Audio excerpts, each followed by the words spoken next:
5살 아들에게 잠자리를 봐주는데 아이가 침대 밑을 가리키며 속삭였다.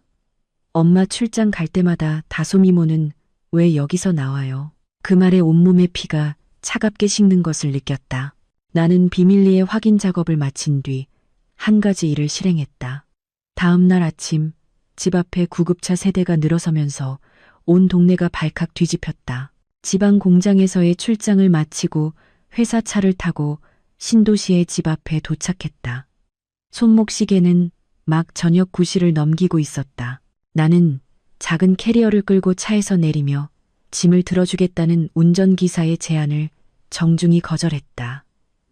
이 드물게 찾아온 고요한 밤 공기를 혼자 만끽하고 싶었다. 나는 우리 집 앞에 섰다. 우리 부부가 8년간 꼬박 모은 돈을 전부 쏟아부어 장만한 4층짜리 네오클래식 양식의 타운하우스였다. 2층 침실 창문 커튼 틈으로 새어나오는 따뜻한 노란 불빛에 지난 3일간 신약 생산 라인을 감독하느라 쌓였던 피로가 눈 녹듯 사라지며 마음이 부드러워졌다. 남들이 보기에 나는 모든 것을 다 가진 여자였다.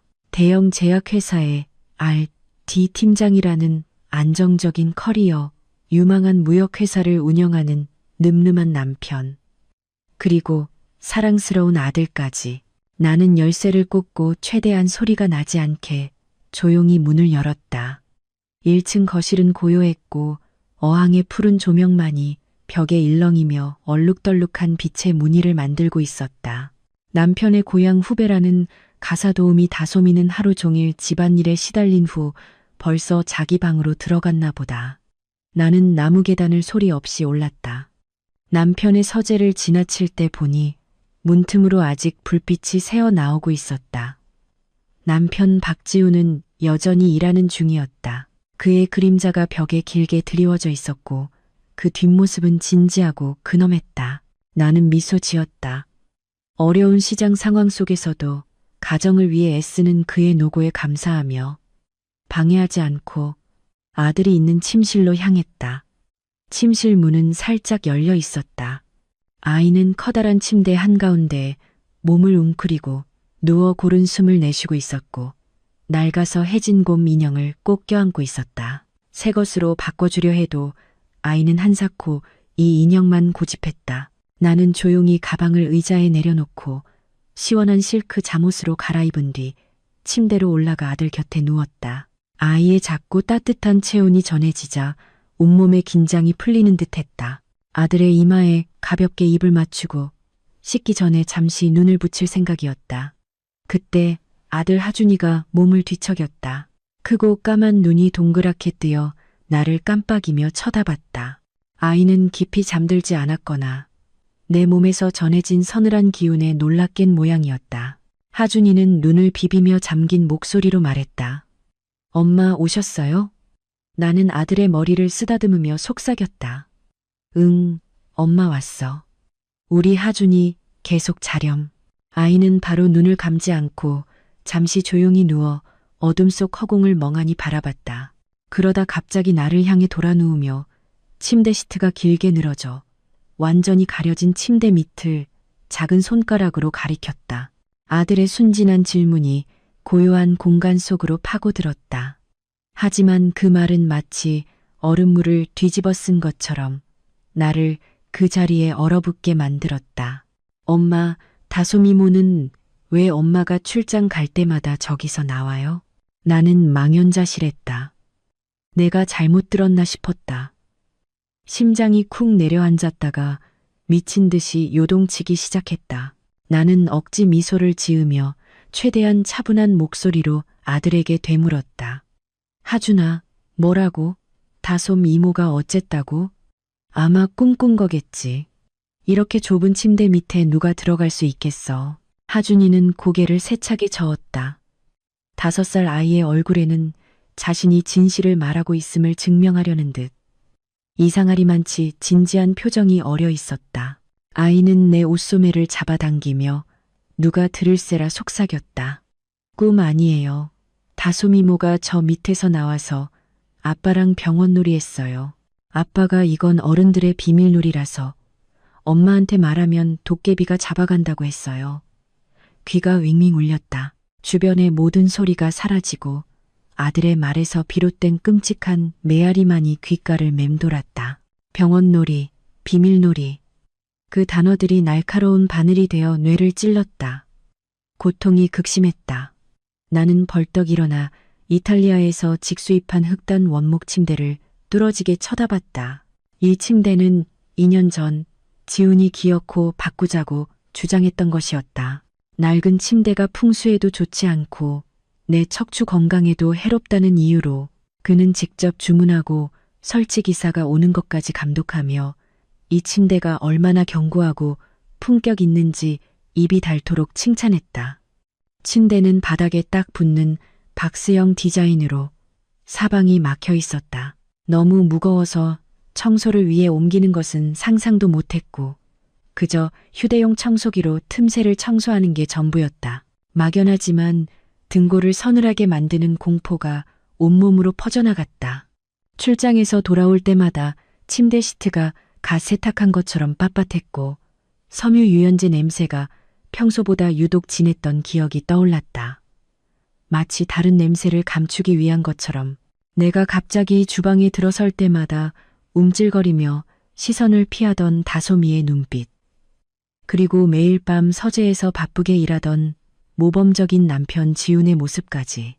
설마 내가 매일 밤 잠드는 이 안락한 매트리스 바로 밑에 한 여성에게 가장 신성한 행복의 공간에 이토록 더러운 비밀이 숨겨져 있었던 말인가. 나는 피곤함에 다시 잠이 든 아들을 바라보며 무의식적으로 이불 끝을 꽉 움켜쥐었다. 새벽 일시가 다 되어서야 지훈이 조심스럽게 방으로 들어왔다. 그는 내 옆에 조용히 누워 지난 8년간의 습관처럼 허리를 감싸 안았다. 나는 깊이 잠든 척하며 숨을 고르게 쉬려고 애썼다. 어둠 속에서 그가 내 머리카락에 가볍게 입 맞추며 다정하게 속삭이는 소리가 들렸다. 잘 자, 내 사랑. 예전 같았으면 행복하게 미소 지으며 그의 품에 더 깊이 파고들었겠지만 지금 그 말은 소름 끼치도록 역겹고 가식적으로 들렸다. 다음 날 아침 나는 환절기 때문에 두통이 심하다는 핑계로 회사에 병가를 냈다. 지우는 걱정스러운 표정으로 내 이마를 짚어보고 이것저것 당부한 뒤에야 서류 가방을 들고 출근했다. 다솜이도 재빨리 하준이의 아침을 챙겨 유치원에 데려다 주었다. 다솜이의 오토바이 소리가 철문 뒤로 완전히 사라지자 집안은 완벽한 정적에 휩싸였다. 나는 벌떡 일어나 침실 문을 잠갔다. 심장이 가슴 밖으로 튀어나올 것처럼 쿵쾅거렸다. 나는 질투에 눈이 멀어 증거도 없이 남편에게 따지거나 내연녀의 머리채를 잡는 그런 유의 여자가 아니었다. 나는 연구실에서 가져온 전문가용 가방을 뒤져 휴대용 자외선 손전등과 소형 적외선 열화상 카메라를 꺼냈다.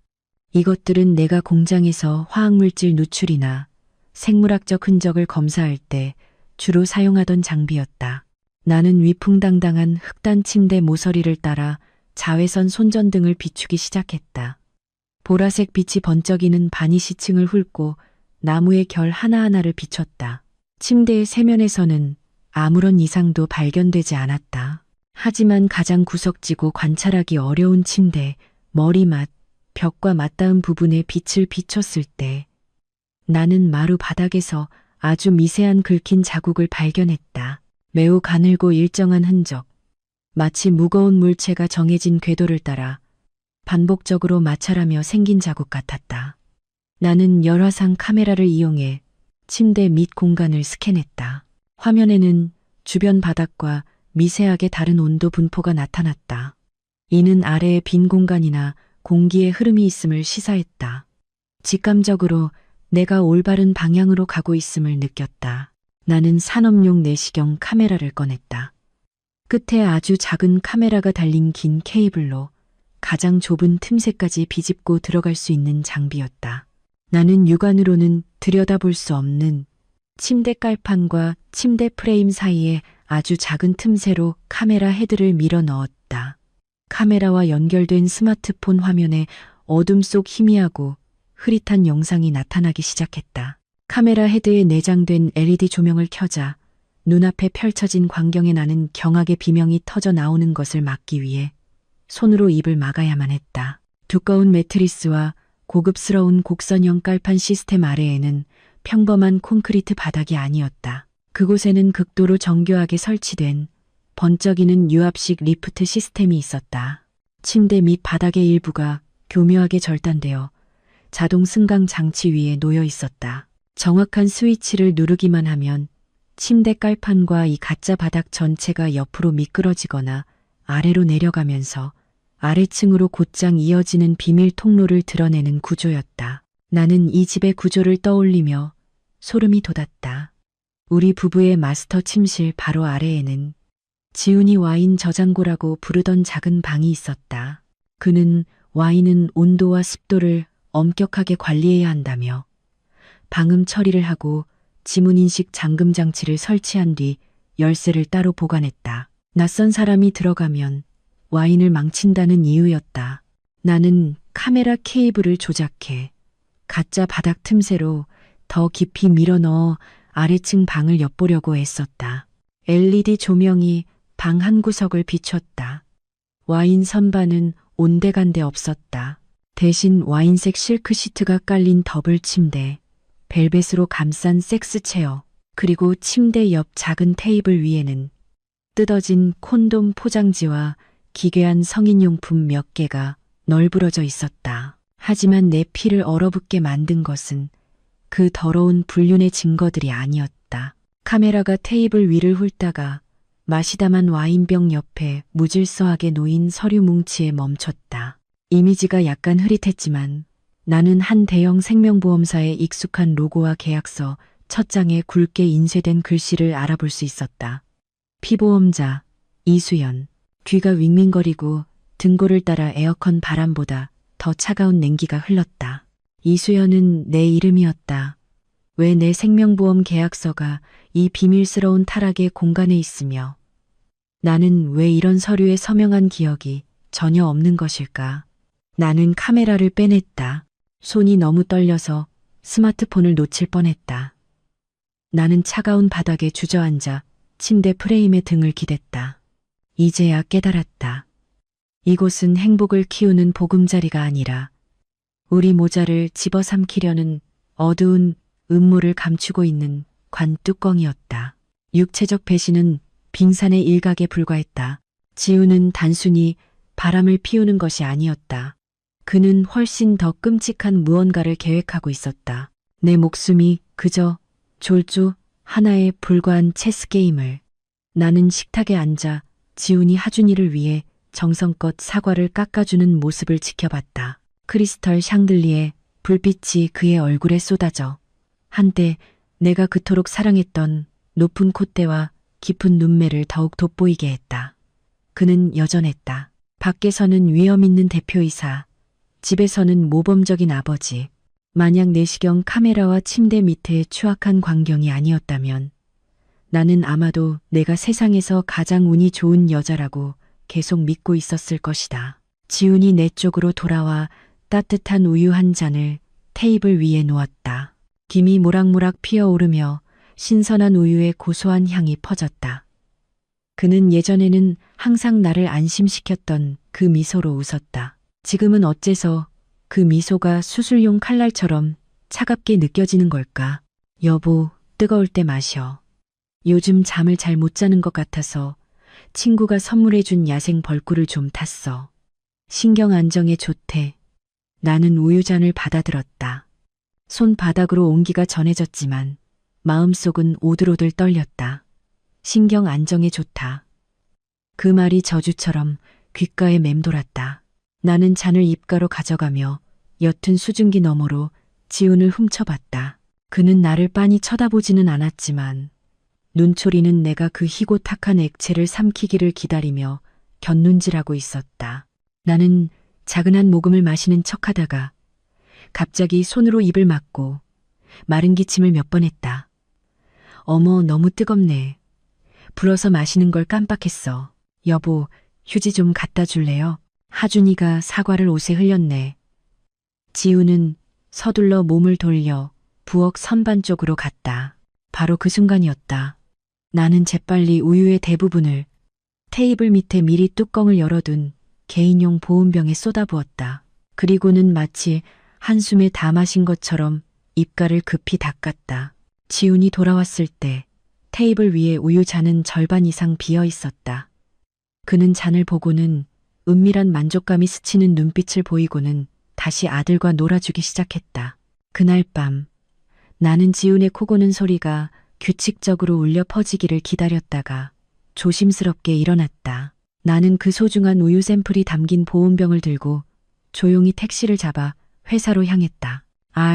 D팀장으로서 나는 개인 열쇠가 있었고 언제든 실험실에 출입할 권한이 있었다. 실험실의 차가운 백색 조명 아래 나는 떨리는 손으로 우유를 시험관에 한 방울씩 떨어뜨려 고성능 액체 크로마토그래피 분석을 시작했다. 조용한 밤 기계가 돌아가는 소리가 마치 시한폭탄의 초침 소리처럼 들렸다. 컴퓨터 화면에 나타난 결과는 내가 넘어지지 않기 위해 돌 실험대 가장자리를 꽉 붙잡게 만들었다.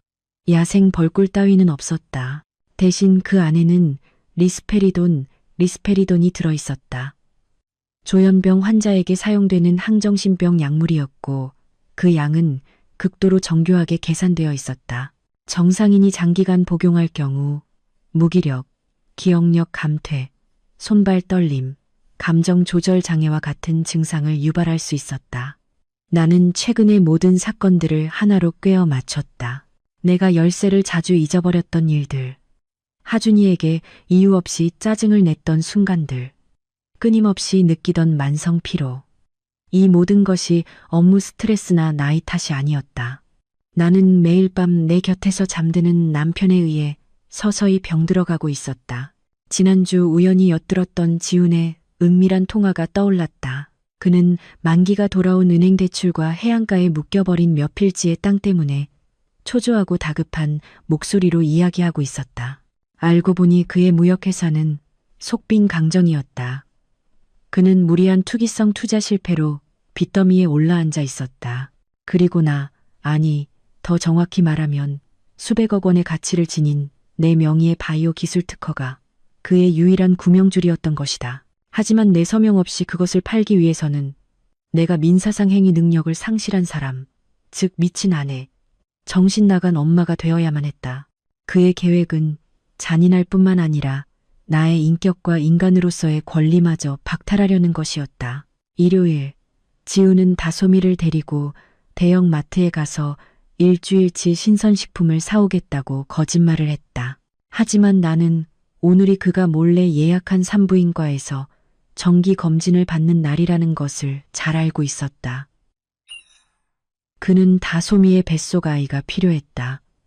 아마도 나를 정신병원에 쳐넣은 뒤 새로운 가정을 꾸리기 위한 준비일 것이다. 그들이 떠나자마자 나는 엄마가 집안 대청소를 해야 한다는 핑계로 하준이를 외할머니 댁에 보냈다.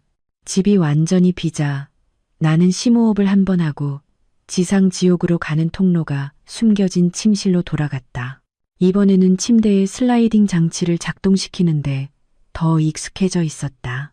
비밀 통로의 문이 열리자 퀴퀴한 곰팡내와 싸구려 향수 냄새가 섞여 코를 찔렀다. 나는 좁은 나무 계단을 내려갔다. 심장은 터질 듯이 뛰었지만 발걸음은 더없이 단호했다. 방은 내가 카메라를 통해 봤던 모습 그대로였다. 하지만 직접 이곳에 서 있으니 숨막히는 역겨움이 더욱 선명하게 느껴졌다. 나는 고무장갑을 끼고 구석구석을 뒤지기 시작했다. 가짜 와인 선반 뒤 두드렸을 때 통통하고 속이 빈 소리가 나는 나무 벽면을 발견했다. 나무판을 뜯어내자 벽 안에 숨겨진 작은 전자식 금고가 나타났다. 비밀번호는 몰랐지만 실험실에서 일한 경험 덕분에 흔적을 찾는 방법은 알고 있었다. 나는 가방에서 매끄러운 표면의 지문을 찾는 데 사용되는 형광 분말 한 병과 휴대용 자외선 손전등을 꺼냈다. 숫자 키패드 위에 가루를 살짝 뿌린 뒤 방에 불을 끄고 자외선 손전등을 켰다. 어둠 속에서 4개의 숫자 1, 2, 0, 5 위의 가루가 가장 선명하게 달라붙어 도깨비 불처럼 환하게 빛나고 있었다. 12월 5일, 우리의 결혼기념일. 나는 씁쓸하게 웃었다. 밀폐된 지하실에 울려 퍼지는 웃음소리가 마치 울음소리처럼 들렸다. 그는 부부의 가장 신성한 기념일을 배신의 비밀을 잠그는데 사용하고 있었다. 이 아이러니는 수만 개의 칼로 심장을 찌르는 것보다 더 잔인했다. 삑 하는 건조한 소리와 함께 금고가 열렸다. 안에는 현금도 값비싼 보석도 없었다. 오직 두툼한 서류 뭉치 하나뿐이었다. 나는 떨리는 손으로 한 장 한 장 넘겨보았다. 살인적인 이자율의 사채 계약서, 총액은 수십억 원에 달했다. 나와 하준이가 살고 있는 이 집의 담보대출 서류에도 내 서명이 위조되어 은행에 제출된 상태였고 대출 실행만을 기다리고 있었다. 그리고 가장 중요한 것, 맨 밑에는 내 청춘의 5년을 바쳐 연구한 정신적 자식, 바이오 기술 특허권 양도 계약서가 있었다. 양수인은 우리 그룹과 불구대천의 원수지간인 경쟁 제약사였다. 지우는 나를 팔아넘겼다. 감정뿐만 아니라 나의 지성, 땀, 눈물, 그리고 커리어까지 자신의 어리석은 야망을 위한 빚을 갚기 위해 헐값에 팔아넘긴 것이다. 그는 나를 젖소처럼 여겨 마지막 한 방울까지 짜낸 뒤 도살장으로 보낼 작정이었던 것이다. 나는 모든 서류를 사진으로 찍고 모든 것을 원래대로 정리했다. 금고 문을 닫을 때 나는 남편을 믿고 사랑했던 과거의 연약한 여자는 이 지하실에서 완전히 죽어버렸음을 느꼈다. 그곳을 나올 때 나는 더 이상 어제의 이수연이 아니었다. 나는 내 아이를 지켜야 하는 엄마였고 내 명예를 지켜야 하는 과학자였다. 나는 월요일 아침 일찍 실험실로 돌아왔지만 평소처럼 일하기 위함이 아니었다. 내 머릿속에는 오직 하나의 공식, 응징의 공식만이 존재했다. 나는 식물 표본 저장 캐비닛을 열어 자연 발생 자극, 물질 연구를 위해 수집해 두었던 벨벳콩, 무추나, 피아르인즈, 솜털이 담긴 작은 상자를 꺼냈다. 이 솜털에는 세로토닌과 단백질 분해 효소가 포함되어 있어 아주 적은 양이라도 피부에 닿으면, 특히 땀이나 높은 온도로 모공이 열렸을 때 미친 듯한 가려움을 유발한다. 긁으면 긁을수록 퍼져나가고 마치 수천 마리의 불개미가 피부 밑을 물어뜯는 듯한 느낌을 준다. 나는 조심스럽게 추출하고 정제하여 색도 냄새도 없는 초미세 불활성 분말과 섞었다. 현미경으로 보니 이 미세한 입자들은 보이지 않는 유리 조각처럼 날카로워 보였다. 나는 완성된 제품을 작은 후추통에 담고 향신료라는 라벨을 붙여 가방에 넣었다. 그 다음으로는 캡사이신 정유를 묽게 희석한 용액을 추가로 만들었다. 매운 냄새는 제거하고 눈과 코의 점막에 가볍지만 지속적인 자극을 주는 특성만 남겼다. 나는 그들을 죽이고 싶지 않았다. 나는 그들이 자신들의 가장 안전하다고 믿는 사랑의 보금자리 안에서 극심한 불쾌감 속에서 서로를 의심하며 살아가게 만들고 싶었다. 점심시간, 다솜이가 부엌에서 분주하게 요리하고 지훈이 아직 퇴근하지 않은 틈을 타 나는 다시 비밀 지하실로 잠입했다. 나는 마스크와 장갑을 끼고 그 가려운 가루를 와인색 침대 시트 위에 뿌렸다. 특히 베개와 침대 중앙 부분에 집중적으로. 매끄러운 분말 입자는 천의 섬유 속으로 사라져 육안으로는 전혀 알아챌 수 없었다. 나는 문손잡이, 침대 옆 스탠드 조명 스위치에도 약간을 묻혔다. 그들의 은밀한 순간의 손이 반드시 닿을 곳들이었다. 그 다음 나는 방구석에 있는 스탠드형 에어컨의 필터 덮개를 열고 희석한 캡사이신 용액을 골고루 뿌렸다. 에어컨이 작동하면 차가운 바람과 함께 눈에 보이지는 않지만 눈을 따갑게 하고 계속 재채기를 유발하기에 충분한 매운 분자들이 퍼져나갈 것이었다. 모든 작업을 마친 뒤 나는 흔적을 깨끗이 지우고 침실로 올라와 비밀 통로를 닫았다. 거울 앞에 서서 머리를 정돈하고 붉은 립스틱을 덧칠했다. 사람들은 종종 화학약품을 다루는 여자들은 무미건조하고 온종일 시험관과 데이터만 안다고 말한다. 하지만 그들은 독약과 치료제가 때로는 사용량과 목적에 따라 한 끗 차이라는 사실을 잊고 있다. 지우는 나를 미치광이로 만들고 싶어 했다. 그렇다면 나는 그와 그의 내연녀의 쾌락적인 삶을 끝나지 않는 가려운 악몽으로 만들어줄 것이다. 이틀 후 나의 생화학전이 효과를 발휘하기 시작했다. 저녁 식사 시간. 나는 다솜이가 계속해서 몸을 뒤틀고 손을 몰래 목과 팔 쪽으로 가져가 긁는 것을 목격했다. 식당 에어컨이 24도로 설정되어 있었음에도 불구하고 그녀의 얼굴은 붉게 달아올라 땀이 송골송골 맺혀 있었다. 그녀가 소박한 척하며 즐겨 입던 개량 한복 아래로 붉은 반점이 희미하게 보이기 시작했다. 나는 생선조림 한 조각을 지훈의 밥그릇에 놓아주며 다정한 목소리로 말했지만 시선은 다솜이에게 고정되어 있었다. 다솜씨, 얼굴이 왜 그렇게 빨개요? 환절기 알레르기인가? 요즘 채소에 이상한 벌레가 많다던데. 다솜이는 깜짝 놀라 젓가락을 식탁에 떨어뜨리며 더듬거렸다. 아니에요, 사모님. 그냥 주방이 너무 더워서 조금 가려운 것뿐이에요. 그녀는 고개를 푹 숙이고 감히 나를 쳐다보지 못했다. 나는 그녀가 무엇을 두려워하는지 알고 있었다. 시골에서 갓 상경한 의학 지식이 부족한 여자가 주인의 남편과 몰래 관계를 맺고 있었다. 가장 큰 두려움은 성병에 걸리는 것이었고 민감한 부위의 가려움증은 그 두려움을 더욱 증폭시킬 것이었다. 옆에 앉은 지훈의 상태도 별반 다르지 않았다. 그의 눈은 충혈되어 있었고 계속해서 눈을 비볐으며 눈물이 그렁그렁했다. 그는 연신 재채기를 해대며 코맹맹이 소리로 불평했다. 우리 집 에어컨이 왜 이러지? 1층만 내려오면 눈이 따가워서 견딜 수가 없네. 지우는 자기도 모르게 비밀 지하실에 대해 말실수를 할 뻔했다. 나는 순진한 척하며 그에게 물 한 잔을 따라주었다. 당신이 컴퓨터를 너무 오래 봐서 그래요. 내일 기사님 불러서 에어컨 전체 점검 한번 해볼까요? 그런데 여보, 다솜씨가 계속 긁는 걸 보니 혹시 피부병 같은 거 옮은 거 아닐까요? 집에 어린아이도 있는데 하준이한테 옮기면 큰일이잖아요. 옮는다는 나의 말은 하나의 화살로 두 마리 새를 잡는 격이었다. 지우는 즉시 식사를 멈추고 의심과 혐오가 가득한 눈으로 다솜이를 쳐다봤다. 그는 이기적이고 의심이 많은 인간이었다.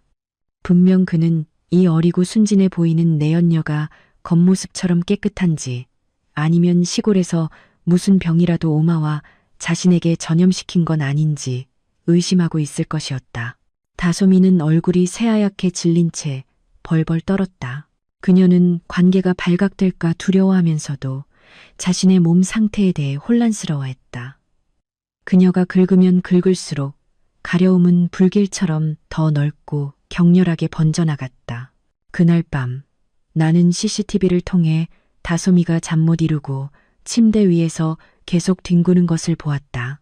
그녀는 몰래 화장실에 들어가 계속해서 자신의 몸을 확인했다. 지우는 내 옆에서 잠 못 이루고 뒤척이며 한숨만 내쉬었고 이따금 벌떡 일어나 안약을 넣었지만 소용없었다. 나는 배신자들의 벅벅 긁는 소리를 조용히 들으며 속으로 중얼거렸다. 이건 아주 가벼운 전주곡일 뿐이야. 사람의 마음에 심어진 의심은 그 어떤 화학물질보다 더 유독했다. 그리고 나는 그 의심의 씨앗이 가시 돋친 나무로 자라나 그들의 부정한 관계를 산산조각 낼 때까지 물을 줄 것이었다. 그날 밤 지훈이 깊이 잠든 것을 확인하고 나서야 나는 조심스럽게 스마트폰을 열어 CCTV 영상을 확인했다. 1층 침실에서 전송된 영상에는 다솜이가 침대에 웅크리고 앉아 가려움을 참지 못하고 계속해서 목과 팔을 긁고 있는 모습이 보였다. 그녀는 스마트폰을 든 채 화면을 계속해서 스크롤했고 푸른 액정 불빛이 그녀의 불안한 얼굴을 비추며 기괴한 분위기를 자아냈다. 나는 그녀가 무엇을 하고 있는지 알았다. 학식이 짧고 겁이 많은 다솜이 같은 여자에게 인터넷은 말 못할 고민을 털어놓을 수 있는 유일한 창구였다. 나는 노트북을 켜고 몇 달 전부터 공들여 만들어둔 한 여성 전용 비공개 온라인 커뮤니티의 가짜 계정으로 로그인했다. 내 닉네임은 김 박사였다. 프로필 사진은 약탕기 옆에서 진맥을 짚는 손 이미지로 신뢰감과 신비감을 동시에 풍겼다. 아니나 다를까 비밀 상담 게시판에 10분 전에 막 올라온 새로운 글이 있었다. 익명의 계정이었지만 서툰 문장과 특징적인 맞춤법 오류를 보고 나는 단번에 다솜이라는 것을 알아챘다. 그녀는 이렇게 썼다. 박사님, 며칠 전부터 온몸이 가려운데 긁을수록 더 따가워요. 혹시 남자한테서 옮는 병인가요? 그리고 제 남편이 요즘 기운도 없고 피곤해하는데 어떻게 해야 관계를 계속 유지할 수 있을까요? 나는 쓴웃음을 지으며 마치 세상 물정에 통달한 노련한 의사인 척 첫 번째 답글을 달기 시작했다. 나는 댓글을 달았다. 안녕하세요. 가려움증은 혈시에 열이 많고 과도한 걱정으로 인해 사기세치가 침입하여 나타나는 증상일 수 있습니다. 그리고 남편분의 경우 피로가 잦고 식은땀을 흘린다면 신양허, 신영치, 즉 기혈순환이 원활하지 않다는 신호입니다. 제때 치료하지 않으면 마음의 불이 곧 꺼지고 다른 곳에서 새로운 즐거움을 찾게 될까 염려스럽습니다. 한의학적인 용어는 경제적 의지처를 잃을까 두려워하는 다솜이의 불안감을 정확히 파고들었다. 그녀는 마치 물에 빠진 사람이 지푸라기라도 잡는 심정이었을 것이다. 불과 몇 분 후 내게 개인 쪽지가 도착했다. 다솜이는 절박한 어조로 메시지를 보냈다. 선생님, 제발 저 좀 살려주세요. 너무 무서워서 병원에는 못 가겠어요. 혹시 좋은 약 있으신가요? 얼마든지 살게요. 나는 바로 답장하지 않았다. 내 말의 가치를 높이기 위해 그녀를 약 15분간 애타게 기다리게 했다. 그리고 나서야 천천히 답장을 보냈다. 병이 마음에 있다면 마음부터 치료하고 병이 몸에 있다면 약초를 써야지요. 저는 약을 팔지 않습니다. 다만 인연이 있는 자에게 길을 알려줄 뿐. 그대의 가려움증은 열을 내리고 독을 풀어주는 약초, 목욕법을 알려주겠습니다. 남편의 일은 그 나이대 남자들은 업무 스트레스가 크고 부부관계가 불규칙하여 기력이 쇠한 것이니 뿌리부터 보양해야 사람을 지킬 수 있습니다. 다솜이는 황급히 네네 하고 답했다. 그녀는 지훈이 요즘 부쩍 짜증을 내고 밤에 잠을 설치며 잠자리도 형식적으로 끝낸다고 하소연했다. 그녀는 지훈의 피로가 빚더미의 압박감 때문이라는 사실을 전혀 몰랐다. 나는 결정적인 한 문장을 입력했다. 가장 달콤한 미끼를 던지는 것이었다. 내게는 황룡환 원홍관이라는 비방약이 있어. 허약 체질을 전문적으로 치료하여 남성을 다시 젊어지게 하고 호랑이처럼 강하게 만들어주지. 하지만 이 약은 약성이 매우 강하니 신중하고 꾸준하게 사용해야 하오. 시험해 보겠소? 화면 너머 나는 다솜이가 환하게 밝아진 얼굴로 즉시 답장을 보내는 모습을 상상할 수 있었다. 네, 하고 싶어요. 선생님, 제발 도와주세요. 평생 은혜 잊지 않을게요. 그 순진한 여자는 자신이 곧 받게 될 황룡환이 두 배신자를 혼미의 세계로 보내는 편도 티켓이라는 사실을 전혀 알지 못했다. 다솜이의 절대적인 신뢰를 얻은 후 나는 그녀에게 보약 제조법을 보내주었다. 다솜이는 한의사의 말을 맹신하며 순순히 따랐다. 그녀는 몰래 약재를 사서 가루로 빻은 뒤 지훈이 밤늦게까지 일한다며 특별히 끓여주던 한방 보양탕에 섞었다. 나는 CCTV를 통해 다솜이가 김이 모락모락 나는 탕 그릇을 들고 와인 저장고로 내려가는 모습을 보았다. 그녀의 얼굴은 마치 늙음을 되돌리는 성수생애를 왕에게 바치는 듯 환희에 차 있었다. 지우는 탕그릇을 받아들고 후루룩 마시며 요즘 다솜이의 요리 솜씨가 늘었고 자신의 건강까지 챙겨준다며 칭찬했다. 그는 그 달콤한 탕 한 숟갈 한 숟갈이 자신의 마지막 남은 이성을 조금씩 갉아먹고 있다는 사실을 전혀 몰랐다. 보약을 먹은 지 이틀 만에 지훈에게 이상한 증세가 나타나기 시작했다. 식사 중에 젓가락을 자주 떨어뜨렸고 눈은 흐릿했으며 가끔 누가 부르는 것처럼 소스라치게 놀라 뒤를 돌아보았다. 한 번은 거실에서 TV를 보다가 갑자기 가슴을 부여잡고 얼굴이 새하얘지더니 식은땀을 비오듯 흘렸다. 나는 깜짝 놀란 척하며 달려가 그를 부축했다. 여보, 왜 그래요? 혈압이 또 올라간 거 아니에요? 혈압계 가져올까요? 지우는 내 손을 뿌리치며 거친 숨을 몰아쉬었다. 아니, 괜찮아. 그냥 너무 피곤해서 그래. 시끄럽게 하지 마. 머리 아파. 그는 혈액에서 이상한 성분이 나올까 두려워 병원에 가지 못했다. 그리고 더 중요한 것은 그가 자신의 몸이 자신을 배신하고 있다고 의심하기 시작했다는 점이다. 한편 다솜이는 애인의 이상 증세를 보면서도 잠자리에서는 더 강해진 모습, 약물의 초기 흥분 부작용 때문을 보고는 김 박사의 신통력을 더욱 맹신하게 되었다. 그녀는 내게 연신 감사 메시지를 보내며 약의 양을 늘려도 되는지 묻기까지 했다. 나는 차갑게 키보드를 두드렸다. 과속은 금물. 하지만 그를 더 꽉 잡고 싶다면 아침에도 복용시켜 보시오.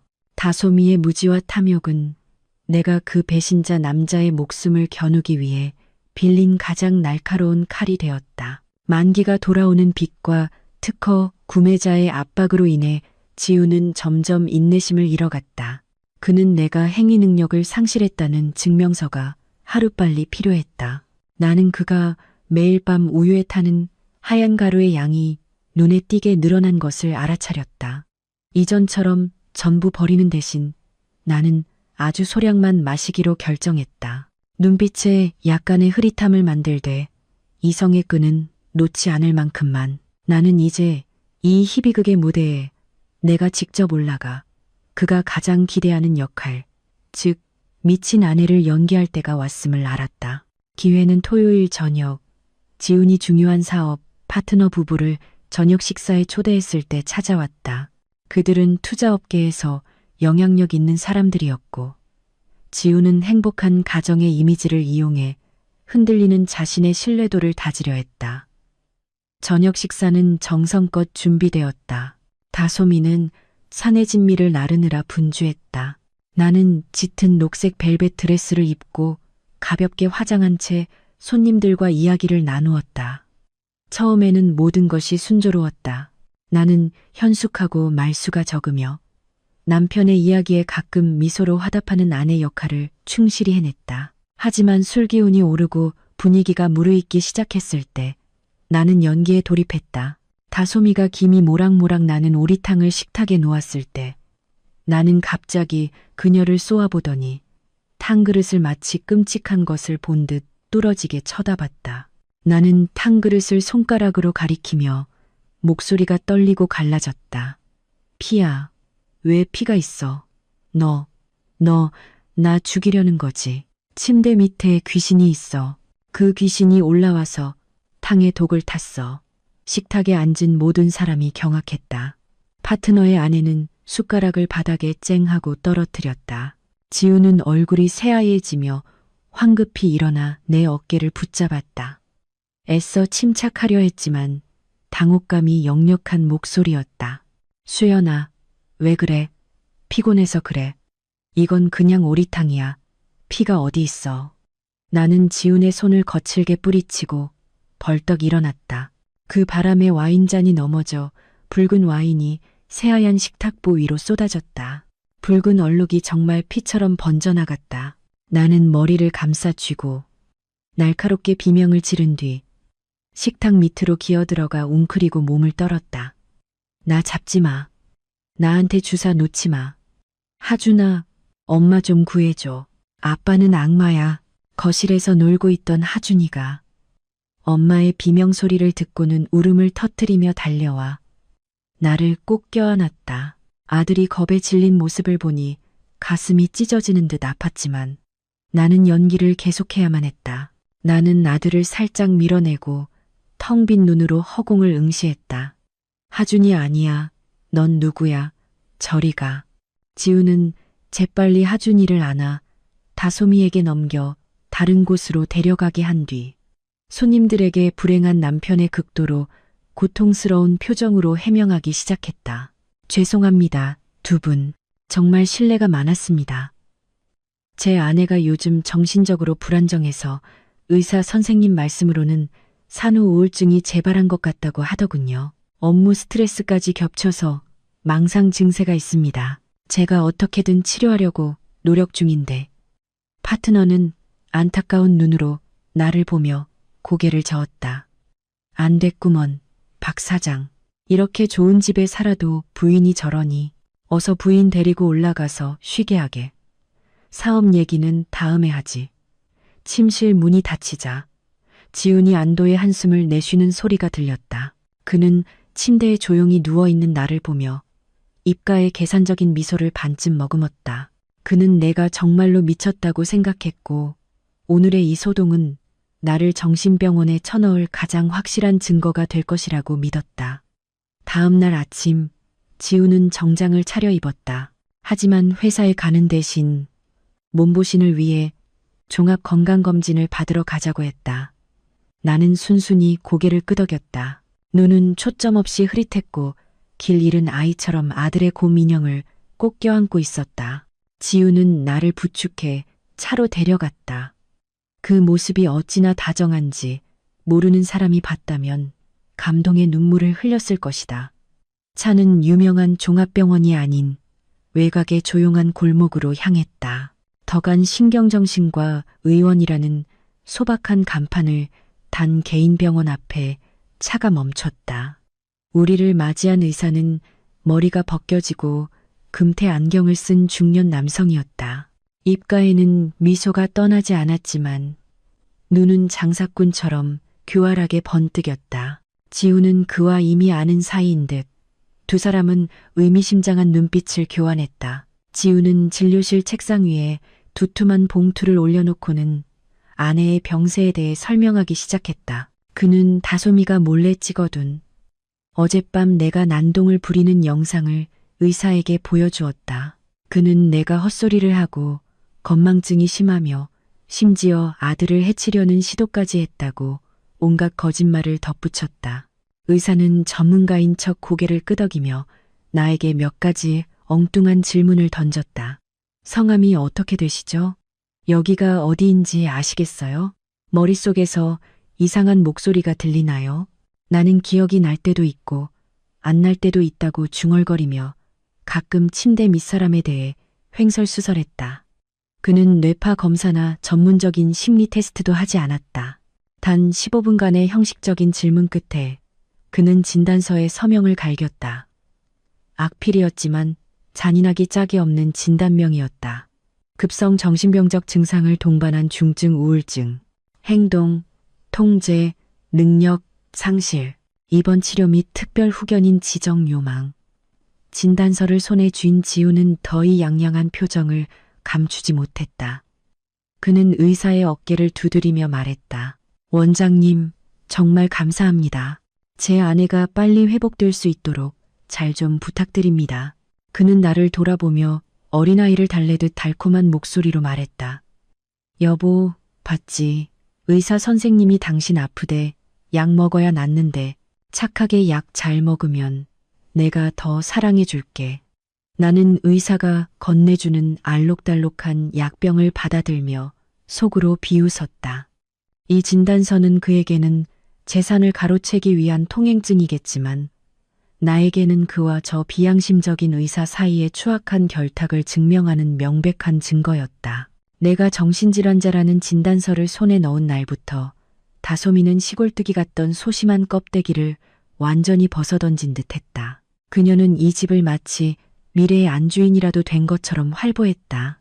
그 거만하면서도 어색한 태도는 보기만 해도 역겨웠다. 지훈이 없고 내가 약에 취해 깊이 잠든 척하고 있을 때면 다솜이는 보란듯이 내 옷장을 열었다. 그녀는 값비싼 실크 드레스를 몸에 대보고 거울 앞에서 이리저리 돌며 만족스러운 미소를 지었다. 심지어 내가 가장 아끼던 와인색 립스틱을 꺼내 갈라진 입술에 덕지덕지 바르며 평생 흉내낼 수도 없을 우아한 분위기를 흉내내려고 애썼다.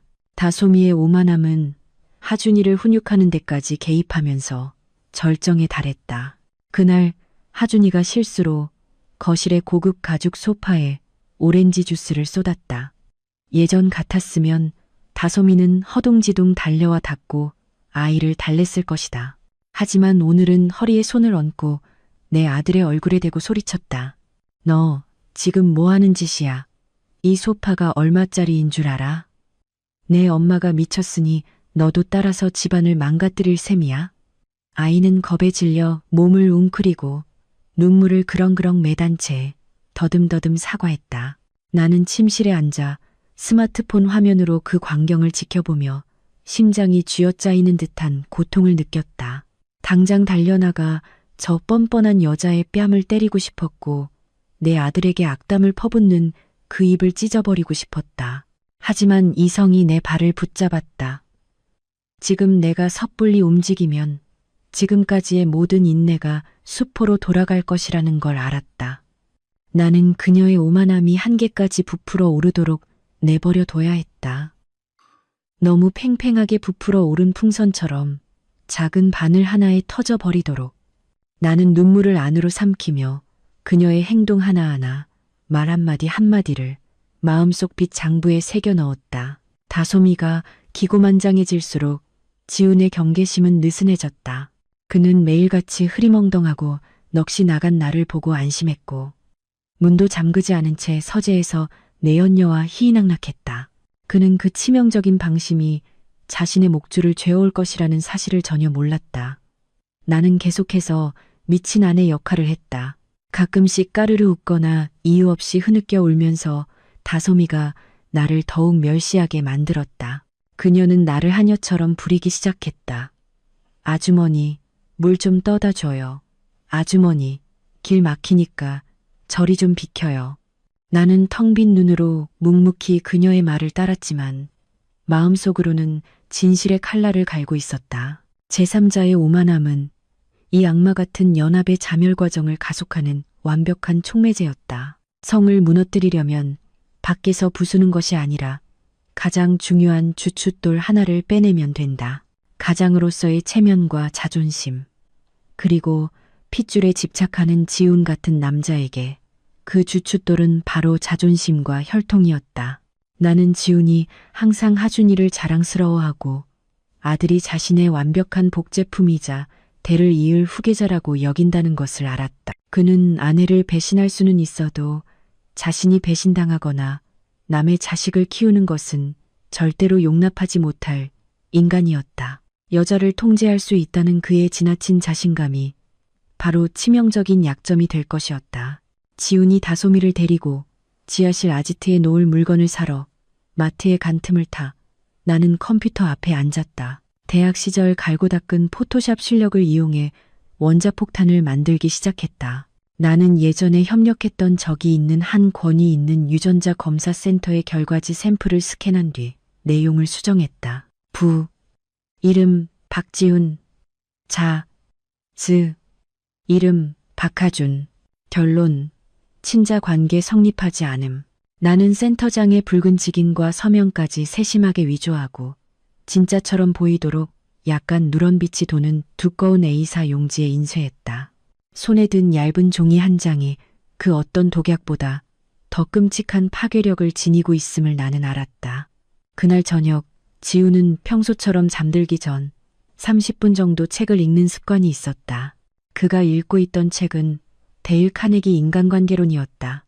이중적인 삶을 사는 그에게는 참으로 씁쓸한 아이러니였다.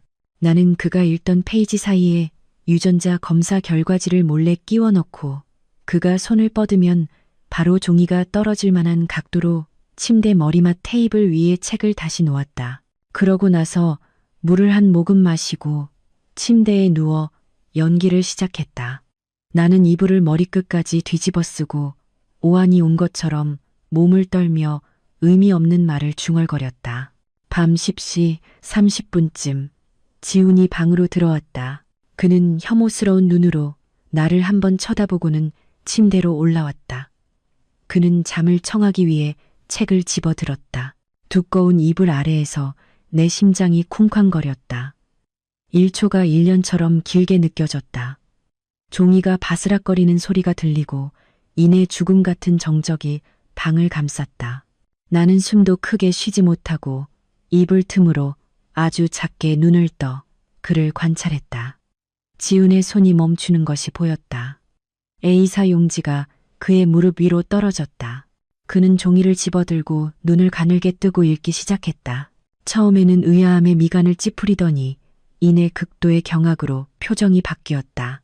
그는 침대 스탠드를 환하게 켜고 종이를 눈앞에 바싹 갖다 대며 자신이 본 것을 믿을 수 없다는 듯이 읽고 또 읽었다. 그의 얼굴은 붉어졌다가 새하얗게 질렸고 급기야 분노로 시퍼렇게 변했다.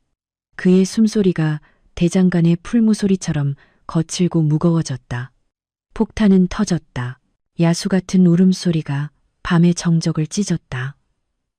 지우는 내가 덮고 있던 이불을 난폭하게 걷어내고 내 잠옷 멱살을 잡아 일으켰다. 이 미친년아, 당장 안 일어나. 일어나. 그는 분노를 주체하지 못해 목소리가 갈라졌다. 나는 멍한 척 흐릿한 눈으로 그를 보며 더듬거렸다. 여보, 왜 나한테 소리 질러요? 나 자고 있었는데, 하준이는요? 그는 유전자 검사 결과지를 내 얼굴에 들이밀었다. 그의 손이 부들부들 떨렸다. 이거 봐. 이게 뭔지 설명해봐. 하준이 누구 자식이야. 내가 8년 동안 너희 모자를 먹여 살렸는데 감히 내 머리에 뿔을 달아? 그는 내 뺨을 세차게 후려쳤다. 입안에서 비릿한 피맛이 느껴졌지만 아프지 않았다. 통쾌함만이 느껴졌다. 이 육체적 고통은 그가 내게 안겨준 고통에 비하면 아무것도 아니었다. 나는 얼굴을 감싸고 울기 시작했다. 하지만 용서를 비는 울음이 아니라 미친 사람의 순진무구한 울음이었다. 무슨 소리예요? 하준이는 당신 아들이잖아요. 아니지. 친절한 옆집 아저씨 아들이에요. 나는 해에 웃으며 초점 없는 눈으로 말했다. 당신 출장 갔을 때 수도 고쳐주러 자주 오던 그 아저씨요. 엄청 착해요. 사탕도 주고 돈도 줬어요. 내가 지어낸 순진한 거짓말은 불에 기름을 붓는 격이었다. 지우는 정말로 이성을 잃었다. 그는 자신의 지적이고 단정했던 아내가 이렇게 저속한 말을 내뱉을 수 있다는 사실에 충격을 받았다. 그의 머릿속에서 현숙했던 아내의 이미지는 완전히 무너지고 남편이 일하러 간 틈을 타 바람을 피운 뻔뻔하고 문란한 여자만이 남았다. 그는 내 머리채를 잡고 주먹을 휘두르려다 멈칫했다. 그는 나를 침대 위로 거칠게 밀치고는 상처 입은 짐승처럼 방 안을 서성였다. 그는 머리를 쥐어뜯으며 욕설을 중얼거렸다. 그는 내가 출장을 갔던 때, 자신이 집을 비웠던 때, 그리고 내가 그에게 쌀쌀맞게 굴었던 순간들을 떠올렸다. 과거의 모든 것이 의심이라는 렌즈를 통해 뒤틀리기 시작했다. 그는 내가 죄를 감추기 위해 미친 척을 하거나 혹은 양심의 가책으로 정말 미쳐버렸다고 생각했다. 어느 쪽이든 성공한 남자의 자존심은 무참히 짓밟혔다. 지훈의 분노는 나에게서 그치지 않았다. 그는 모든 것을 병적인 의심의 눈초리로 보기 시작했다. 8년간 함께한 학식과 지위를 갖춘 아내조차 이렇게 뻔뻔하게 자신을 배신할 수 있다면 시골 출신에 배운 것 없는 가사 도우미 다솜이가 정숙하리라는 보장이 어디 있겠는가. 그는 다솜이가 평소보다 시장에 오래 다녀왔던 일, 혼자 스마트폰을 보며 희죽거리던 모습들을 떠올렸다. 그의 타고난 의심 많은 성격과 내가 다솜이를 통해 먹인 약의 부작용이 합쳐져 그는 극심한 망상에 빠지게 되었다. 다음 날 아침, 다솜이는 조심스럽게 아침 식사를 들고 방으로 올라왔다. 집안의 험악한 분위기를 감지한 그녀는 거실 소파에 험상궂은 얼굴로 앉아있는 지훈을 보고 좋은 소식으로 그의 기분을 풀어주려 했다. 그녀는 죽이 담긴 쟁반을 테이블에 내려놓고 지훈의 발치에 무릎을 꿇고 앉아 애교 섞인 목소리로 말했다. 오빠, 왜 그래요? 아주머니 때문에 화내지 마요. 미친 사람인데 뭘 신경 써요. 오빠 기분 좋아질 소식 있는데. 그녀는 지훈의 손을 잡아 자신의 배 위에 올려놓으며 교태로운 눈빛을 보냈다. 저 생리가 2주나 늦었어요. 테스트기 해봤는데 2줄 나왔어요. 우리 아들 생겼나 봐요. 오빠. 다솜이는 지훈이 기뻐하며 자신을 끌어안고 행복한 미래를 약속해 줄 것이라고 생각했다. 하지만 지훈의 반응은 그녀를 얼어붙게 만들었다. 그는 뜨거운 숯을 만진 듯 손을 확 빼더니 칼날처럼 날카로운 눈으로 그녀를 쏘아보았다. 임신? 내 애가 확실해. 그의 질문은 다소미의 뺨을 때리는 것과 같았다. 그녀는 망연자실했다. 오, 오빠, 무슨 소리예요? 전 오빠밖에 없는데 계속 이 집에만 있었잖아요. 닥쳐. 지우는 소리치며 뜨거운 죽이 담긴 쟁반을 바닥으로 엎어버렸다. 내 마누라도 나만 사랑한다고 맹세했어. 그러고는 남의 자식을 낳았다고. 너희 여자들은 다 똑같은 거짓말쟁이야. 그는 일어나 다소미의 얼굴을 손가락으로 가리켰다. 내가 바보인 줄 알아? 너처럼 젊고 예쁜 애가 한창 좋을 나이에 나 같은 늙은 놈이랑 이 집에 처박혀 있는 이유가 뭐라고 생각해? 너도 나를 등쳐먹으려고 작정한 거지. 다소미는 울며불며 온갖 맹세를 했지만 지우는 들은 척도 하지 않았다. 그는 다소미의 가방을 뒤지고 그녀의 핸드폰을 검사하기 시작했다. 그녀가 인터넷 커뮤니티에 애인이 발기부전이라고 하소연한 글을 보자 그의 머릿속 피가 거꾸로 솟구쳤다. 그는 핸드폰을 벽에 던져 산산조각 냈다. 잘났어. 아주. 인터넷에 내가 발기부전이라고 떠들고 다녀? 어디 네가 또 무슨 짓을 하는지 보자. 그는 다소미를 향해 차갑고 잔인한 목소리로 말했다. 오늘 오후에 당장 양수 검사에서 DNA 검사해. 만약 내 애가 아니면 넌 길바닥으로 내쫓길 줄 알아. 고향 가서 우리나 키우라고. 다소미는 엎질러진 죽 한가운데에 주저앉아 소리 없이 울었다. 그녀는 왜 모든 일이 이렇게 순식간에 뒤바뀌었는지 이해할 수 없었다. 그녀의 인생 역전의 희망은 싹 트자마자 차가운 물벼락을 맞고 얼어붙었다. 그동안 나는 2층 계단에 앉아 곰 인형을 껴안고 내 눈앞에서 펼쳐지는 최고의 막장 드라마를 조용히 관람하고 있었다. 다소미는 경악하며 그를 올려다봤다. 그녀는 학식이 짧아도 임신 초기에 양수 검사를 하는 것이 얼마나 위험한지 유산이나 감염을 유발할 수 있다는 것을 알았다. 하지만 아직 아기가 너무 작아요, 오빠. 의사 선생님이 위험하다고 다소미가 더듬거리며 애원했다. 지우는 들은 척도 하지 않고 와인 캐비닛으로 가독한 술을 한 잔 따라 단숨에 들이켰다.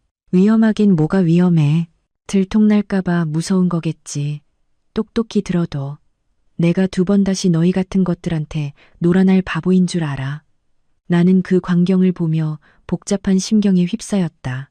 나의 고통 위에서 부귀영화를 누릴 줄 알았던 두 배신자가 이제는 서로를 물어뜯고 있었다. 지은이 그 잔인한 검사를 위해 아는 의사가 있는 개인 병원으로 다소미를 질질 끌고 간 틈을 타 나는 재빨리 옷을 갈아입고 택시를 잡아 강남의 한적한 골목 깊숙한 곳에 있는 카페로 향했다. 내가 만나기로 한 사람은 대학 동창이자 지금은 서울지방경찰청 경제범죄수사팀의 노련한 팀장이 된 현우였다. 현우는 구석진 자리에 앉아 있었다. 그는 나의 초췌한 모습을 보고 걱정스러운 표정을 지었다. 나는 빙빙 돌리지 않고 작은 검은색 USB를 테이블 위에 올려놓았다. 그 안에는 내가 그동안 수집한 모든 것이 담겨 있었다. 은행 거래 내역서, 사채 계약서부터 지훈이 파트너와 자산은닉 및 유령보험 계약을 통한 자금 세탁을 논의하는 녹음 파일까지. 현우는 노트북에 USB를 꽂았다. 수많은 데이터 파일을 훑어보는 그의 짙은 눈썹이 찌푸려졌다. 화면에서 나온 빛이 그의 심각한 얼굴을 비췄다. 잠시 침묵이 흐른 뒤 현우는 안경을 벗고 내 눈을 똑바로 쳐다보며 낮은 목소리로 말했다. 수연아, 이 경제범죄 증거들은 아주 확실해. 이 정도 금액과 수법이면 사기, 횡령, 자금 세탁 혐의로 기소하기에 충분해. 그는 잠시 머뭇거렸다. 하지만 네가 말한 독살 및 살인 미수 혐의는 직접적인 증거가 아직 부족해. 네가 분석한 약물 샘플이나 그 침대는 정황 증거일 뿐이야. 변호사가 그가 자가 치료 목적으로 약을 샀다고 주장하면 빠져나갈 수도 있어. 나는 손에 든 따뜻한 물잔을 꽉 쥐었다. 온기가 나를 진정시키는 듯했다. 나는 현우의 말이 옳다는 것을 알았다. 법은 추론이 아닌 명백한 증거를 필요로 했다. 나는 흔들림 없는 단호한 눈빛으로 현우를 보았다. 알아. 그래서 내 도움이 필요해. 수사팀을 준비해줘. 24시간 안에 네가 필요한 걸 넘겨줄게. 그놈과 그 내연녀의 입에서 직접 나오는 자백을. 현우는 걱정스러운 눈으로 나를 보았다. 수연아, 대체 뭘 하려는 거야? 너무 위험하게 굴지 마. 그는 지금 막다른 골목에 몰렸어. 궁지에 몰린 쥐는 고양이를 무는 법이야. 나는 희미하게 미소 지었다.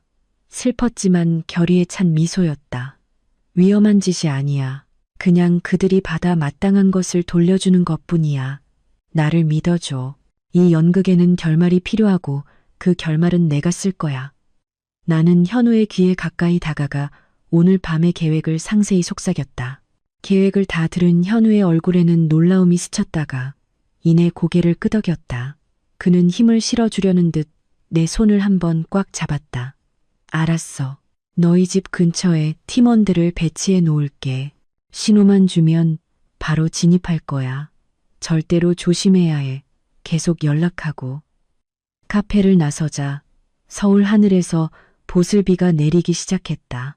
안개 같은 비가 머리카락에 내려앉아 차가웠지만 오히려 정신이 이상하리만치 맑아졌다.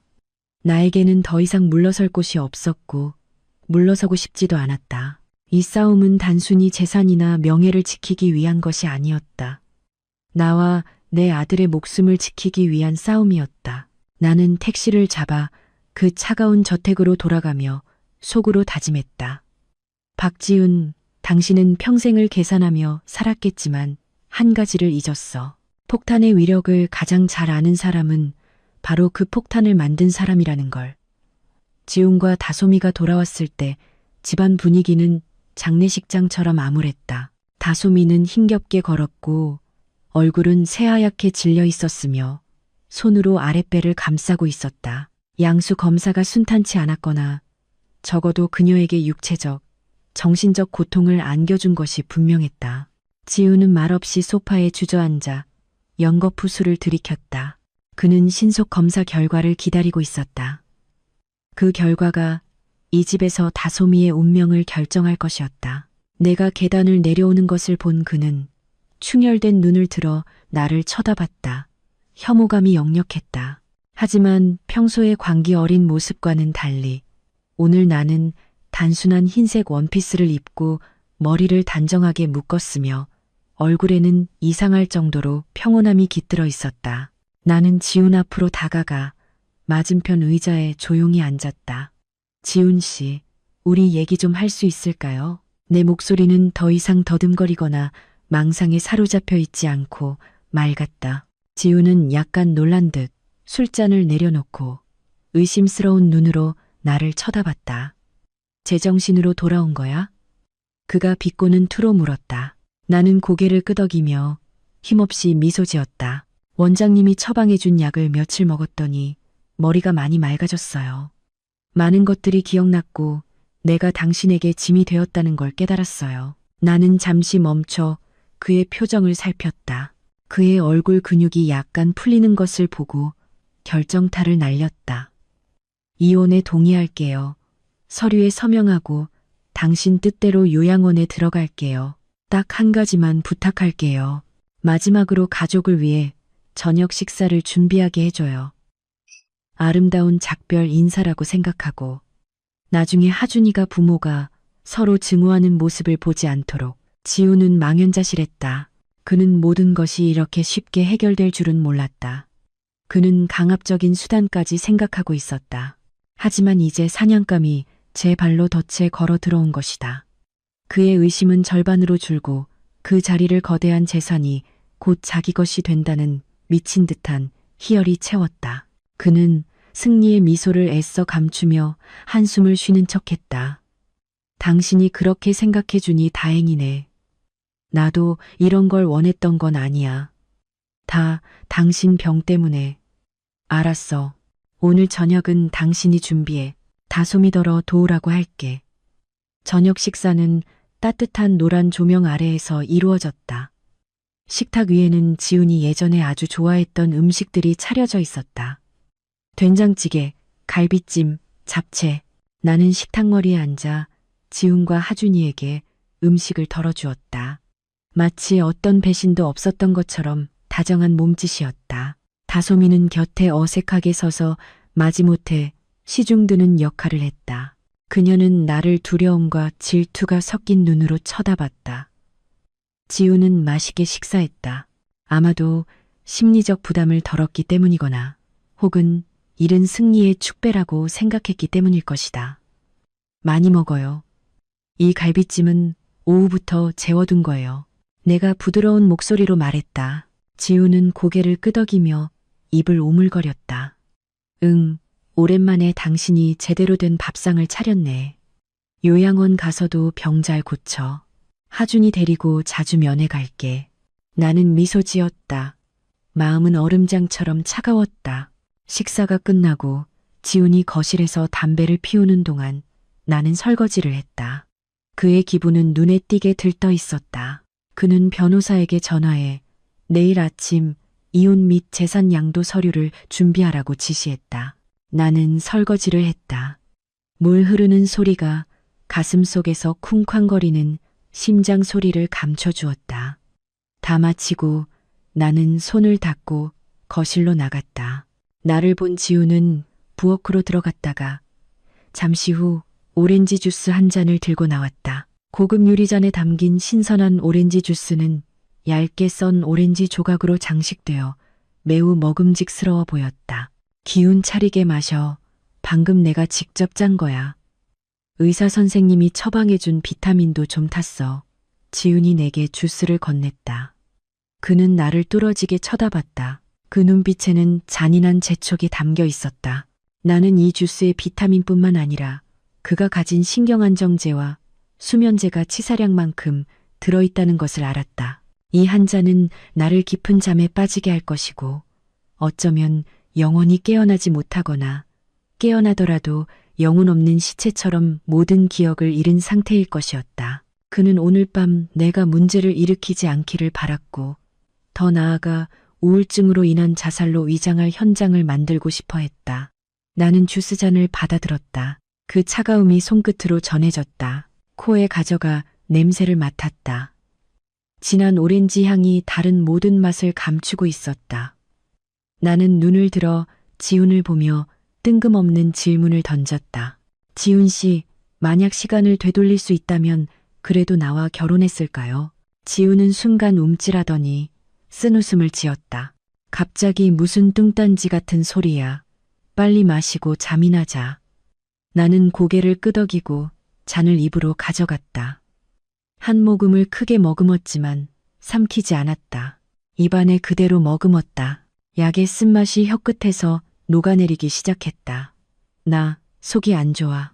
나는 입을 막고 1층 화장실로 급히 달려가 문을 쾅 닫고 잠갔다. 나는 변기에 오렌지 주스를 뱉어내고 증거를 인멸하기 위해 물을 세게 내렸다. 그러고는 계속해서 입을 헹구며 거울 속 내 얼굴을 보았다. 내 눈은 더 이상 순종적이지 않고 날카롭게 빛나고 있었다. 나는 원피스 주머니에서 핸드폰을 꺼내 현우에게 짧은 메시지를 보냈다. 물고기 그물에 걸림. 15분 후 작전 개시. 밖에서 지훈이 문을 두드렸다. 수연아, 왜 그래? 문 열어.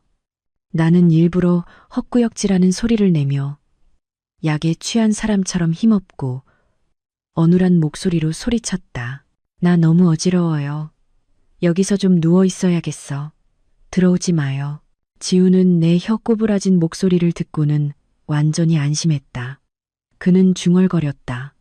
약효 한 번 빠르군.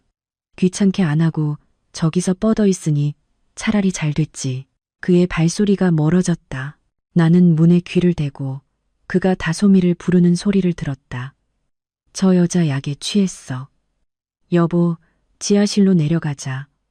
오늘은 크게 축하해야지. 내일이면 모든 게 내 것이 될 테니까. 지하실 문이 철컥하고 닫히는 소리가 들렸을 때 나는 마치 내 손으로 과거의 문을 닫아버린 것 같은 기분이 들었다. 8년의 청춘, 달콤했던 추억과 쓰라린 치욕 모두가 이제 저 두꺼운 나무문 뒤에 갇혔다. 나는 어둠 속에서 조용히 서 있었다. 손은 여전히 차가운 지하실 문 위에 얹혀 있었고 아래에서 울려 퍼지는 쿵쾅거리는 발소리와 시끌벅적한 웃음소리에 귀를 기울였다. 그들은 쾌락의 천국으로 들어간다고 생각했겠지만 그 천국이 지옥과 얇은 마룻바닥 하나를 사이에 두고 있다는 사실을 알지 못했다. 나는 심호흡을 한번 깊게 하여 쿵쾅거리는 심장을 진정시킨 뒤 벽에 걸린 유화 뒤에 숨겨진 스마트홈 시스템 제어판으로 다가갔다. 내 떨리는 손가락이 유압 시스템의 주 전원 스위치에 닿았다. 스위치를 힘껏 내렸다. 웅 하는 작은 모터 소리가 배섰다. 이는 리프트가 완전히 비활성화되었음을 의미했다. 이제 그 지하실은 안에서도 밖에서도 열 수 없는 밀폐된 상자가 되었다. 나는 가방에서 며칠 전 공들여 회로를 개조해둔 환기 시스템 리모컨을 꺼냈다. 신선한 공기를 주입하는 대신 이 고출력 환풍기는 내가 환기구에 미리 설치해둔 특수 압축가스통에서 연기를 역으로 빨아들일 것이었다. 그것은 화재처럼 보이지만 질식사는 유발하지 않는 차가운 이산화탄소와 약간의 식물성 최루 가스 혼합물이었다. 나는 시작 버튼을 눌렀다. 하는 작은 소리가 들렸다. 마치 악마의 한숨 소리 같았다. 나는 차갑고 탁한 흰 연기가 틈새를 비집고 들어가 아래의 호화로운 방을 서서히 뒤덮는 광경을 상상했다. 향수와 욕망으로 이미 답답했던 그 좁은 공간은 이제 더욱 숨막히게 변할 것이었다. 나는 발코니로 나갔다. 밤바람이 시원하게 불어와 내 마음속에서 타오르는 열기와는 대조적이었다. 나는 텅 빈 거리를 내려다보았다. 가로등의 희미한 노란 불빛이 쓸쓸했다. 속으로 중얼거렸다. 지훈 씨, 당신이 나를 진흙탕에 처박으려 했으니 오늘은 내가 당신에게 산채로 묻히는 기분이 어떤 것인지 맛보게 해줄게. 나는 침실로 돌아와 침대 가장자리에 앉아 지하실 카메라와 연결된 태블릿 PC 화면을 켰다. 전송된 영상은 희뿌연 연기 속에 흐릿했지만 혼란이 시작되는 모습은 충분히 볼 수 있었다. 지훈과 다솜이는 극심한 공포에 빠져 있었다. 지훈은 지하실 문을 미친 듯이 두드렸지만 두꺼운 나무와 견고한 강철의 무서운 침묵만이 돌아왔다. 다솜이는 섹스 체어 위에 몸을 웅크리고 목을 부여잡은 채 격렬하게 기침했다. 방 안의 산소 농도가 점점 줄어들고 있었다. 이어폰을 통해 다솜이가 공포에 질려 목이 쉰 채로 비명을 지르는 소리가 들렸다. 오빠, 저기 방구석에 누가 서 있어요. 아주머니야, 이수연 아주머니. 그녀는 허공을 가리키며 눈이 튀어나올 것처럼 크게 떴다. 산소 부족과 약물에 취한 혼미한 상태에서 그녀가 항상 질투하고 두려워했던 아내의 모습이 진짜 악몽이 되어 나타난 것이었다. 지우는 돌아보았지만 그의 눈에는 이제 다솜이가 더 이상 어리고 사랑스러운 내연녀로 보이지 않았을 것이다. 그는 계속해서 눈을 비비며 소리쳤다. 꺼져, 가까이 오지 마. 돈은 다 갚았잖아. 내가 너희한테 빚진 건 없어. 그는 마치 자신을 둘러싼 보이지 않는 채권자들을 쫓아내려는 듯 허공의 손발을 마구 휘둘렀다. 연기는 점점 더 짙어져 사람의 형체를 흐릿하게 만들었고 죄의 유령들만이 모습을 드러내고 있었다. 지우는 테이블 다리에 걸려 바닥에 넘어졌다. 이마가 캐비닛 모서리에 부딪혀 피가 흘렀지만 그는 고통을 느끼지 못하는 듯했다. 그는 기어가며 숫자와 빚 액수 그리고 자신이 사기쳤던 사람들의 이름을 중얼거렸다. 불 지르지 마. 안 돼.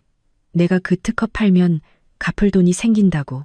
나는 그들이 스스로 만든 수렁에서 허우적거리는 모습을 보며 한치의 동정심도 느끼지 못했다. 가장 잔혹한 방식으로 민낯이 드러나고 있었다.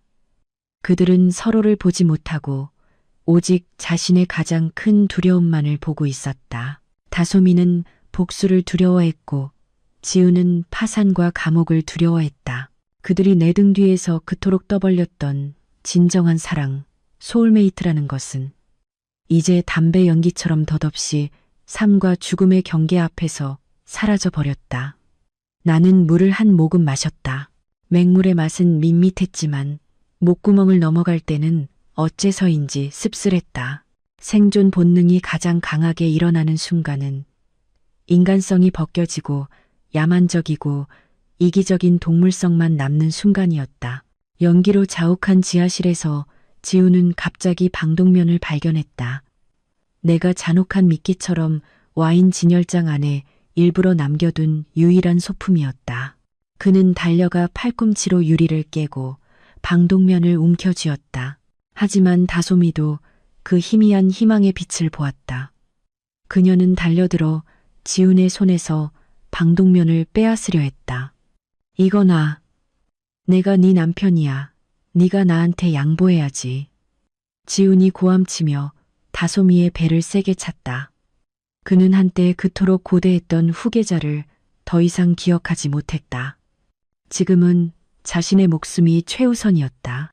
다솜이는 뒤로 나자빠졌지만 손은 여전히 방독면 끈을 꽉 붙잡고 눈물로 절규했다. 이 개자식, 내 자식까지 죽일 셈이야? 이 비겁한 놈, 나랑 우리 애 지켜준다며 이제 와서 혼자 살겠다고? 몸싸움을 벌이는 동안 가장 어두운 비밀들이 본물처럼 터져 나왔다. 다솜이는 울며 소리쳤다. 당신이 시켰잖아. 저 여자 미치게 약탈하고 재산 뺏으려고 연기하라고 시킨 게 당신이잖아. 이제 와서 날 여기다 버리고 불타 죽게 할 셈이야? 지훈도 가만히 있지 않았다.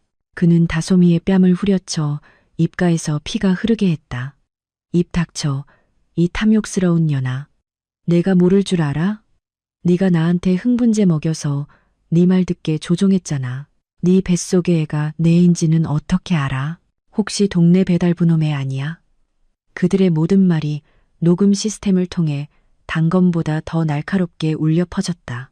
지훈은 다솜이의 탐욕을 비난했고 다솜이는 지훈의 사기, 자금 세탁, 그리고 아내 살해 음모를 폭로했다. 그들은 서로를 가차없이 물어뜯으며 그동안 공들여 썼던 위선의 가면을 벗어 던졌다.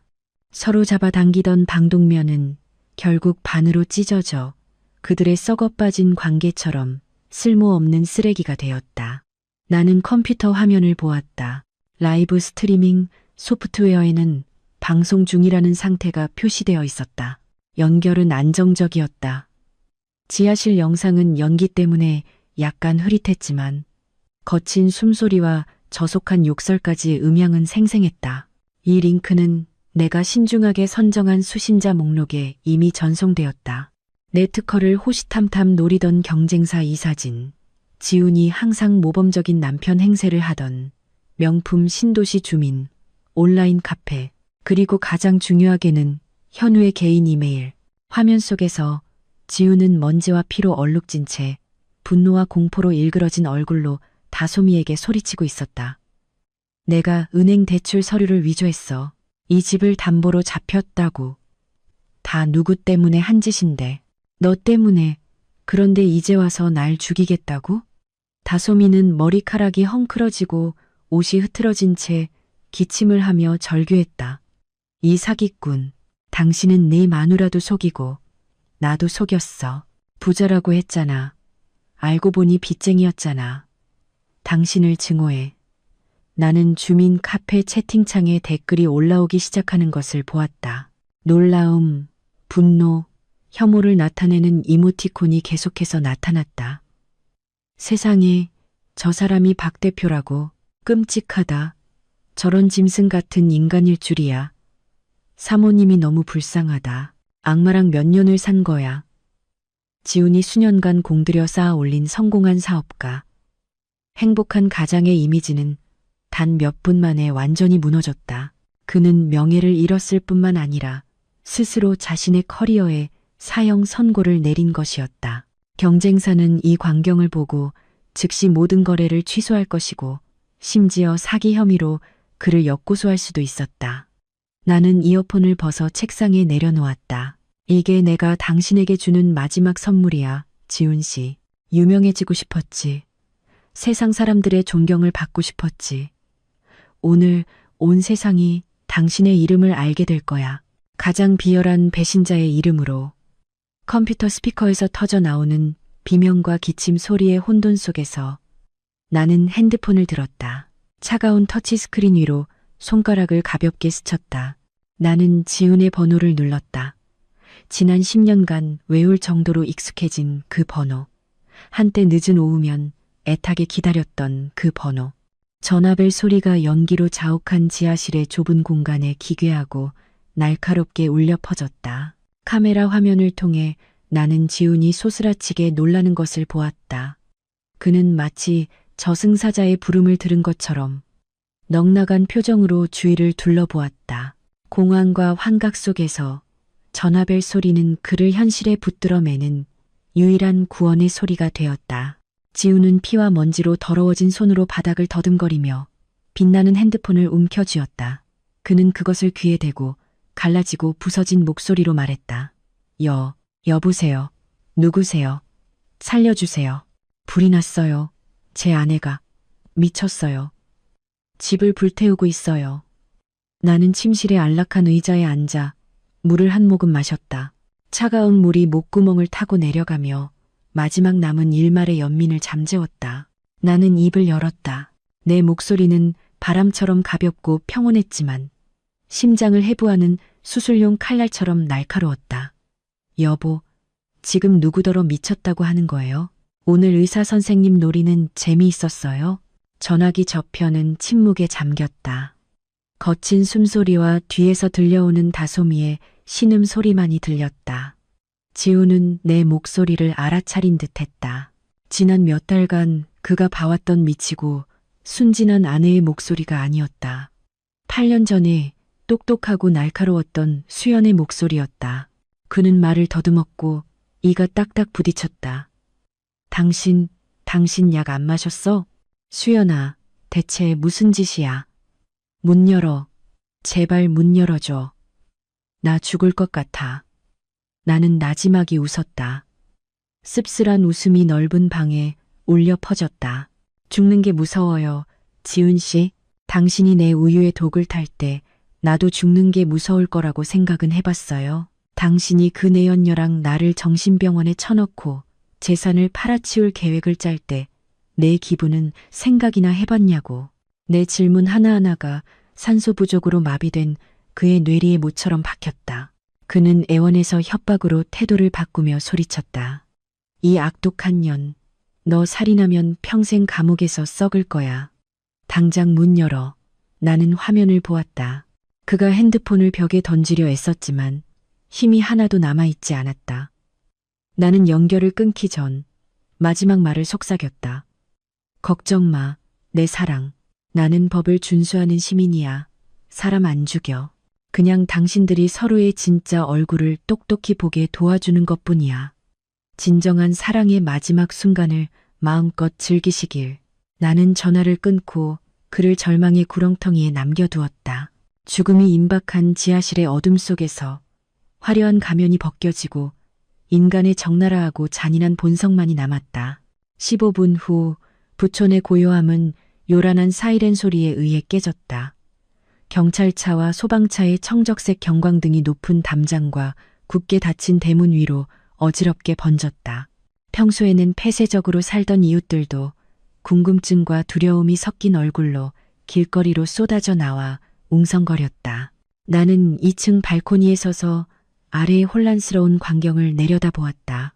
마음은 잔물결 하나 없는 가을 호수처럼 평온했다. 현우가 이끄는 수사팀이 철문을 부수고 진입했다.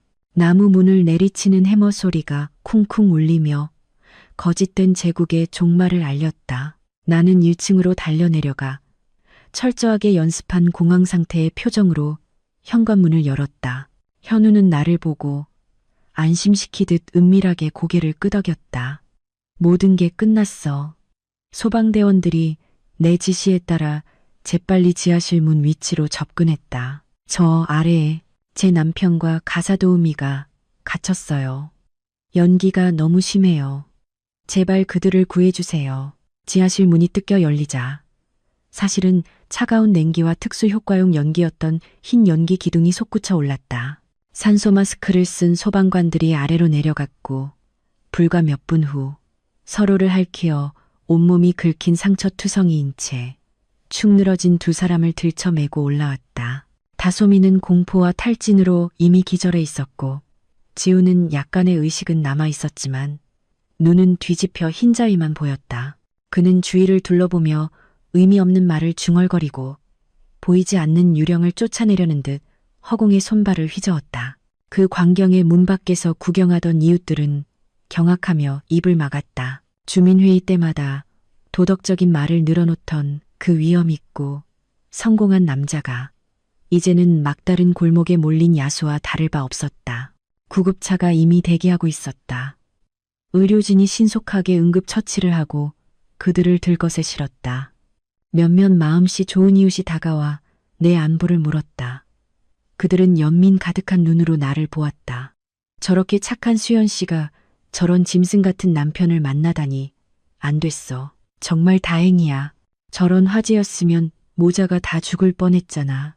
시끄러운 군중 속에서 나는 현우가 부하들에게 현장을 통제하고 지하실에 CCTV와 컴퓨터 시스템을 증거물로 압수하라고 지시하는 것을 보았다. 그것들은 지훈을 감옥으로 보낼 명백한 증거가 될 것이었다. 밤바람이 강하게 불어 매캐한 연기 냄새를 흩날렸지만 이 집에 들러붙은 추악함은 날려보내지 못했다. 경찰 사이렌 소리가 조금 잦아들었을 때 나는 침실로 돌아가 하준이를 품에 안았다. 아이는 저녁 초부터 내가 조심스럽게 씌워준 고가의 소음 방지 헤드폰 덕분에 세상 모르고 깊이 잠들어 있었다. 나는 균형을 되찾기 위해 아들을 가슴에 꽉 껴안았다. 하준이는 내가 맹목적인 증오의 심연으로 빠지지 않도록 붙잡아주는 유일한 폰이었다. 나는 얇은 담요로 아이를 감싸 기자들의 플래시와 사람들의 엿보는 시선으로부터 아이를 보호했다. 집을 나서며 나는 방금 죽음의 문턱에서 돌아온 여자의 역할을 연기했다. 머리는 일부러 약간 헝클어뜨리고 화장기 없는 얼굴은 가로등 불빛 아래 창백했으며 눈은 충격으로 젖어 있었다. 나는 비틀거리며 나를 부축하는 젊은 여경의 어깨에 완전히 기댔다. 기자들과 호기심 많은 이웃들 앞을 지나갈 때 나는 겁에 질린 아기새처럼 여경의 품으로 더욱 파고들었다. 제발, 제 아들은 찍지 말아주세요. 아직 너무 어려요. 내 목소리는 가늘게 떨렸지만 주위 사람들이 모두 듣고 동정심을 느끼기에는 충분했다. 평소 남의 집 일에 참견하기 좋아하던 동네 반장 아주머니가 오늘은 가장 열성적이었다. 그녀는 달려와 내 손을 잡으며 혀를 찼다. 어머나, 두 모자 얼굴이 왜 이렇게 새하얘. 어서 병원에 가서 검사부터 받아봐. 집안일은 우리랑 경찰이 알아서 할 테니.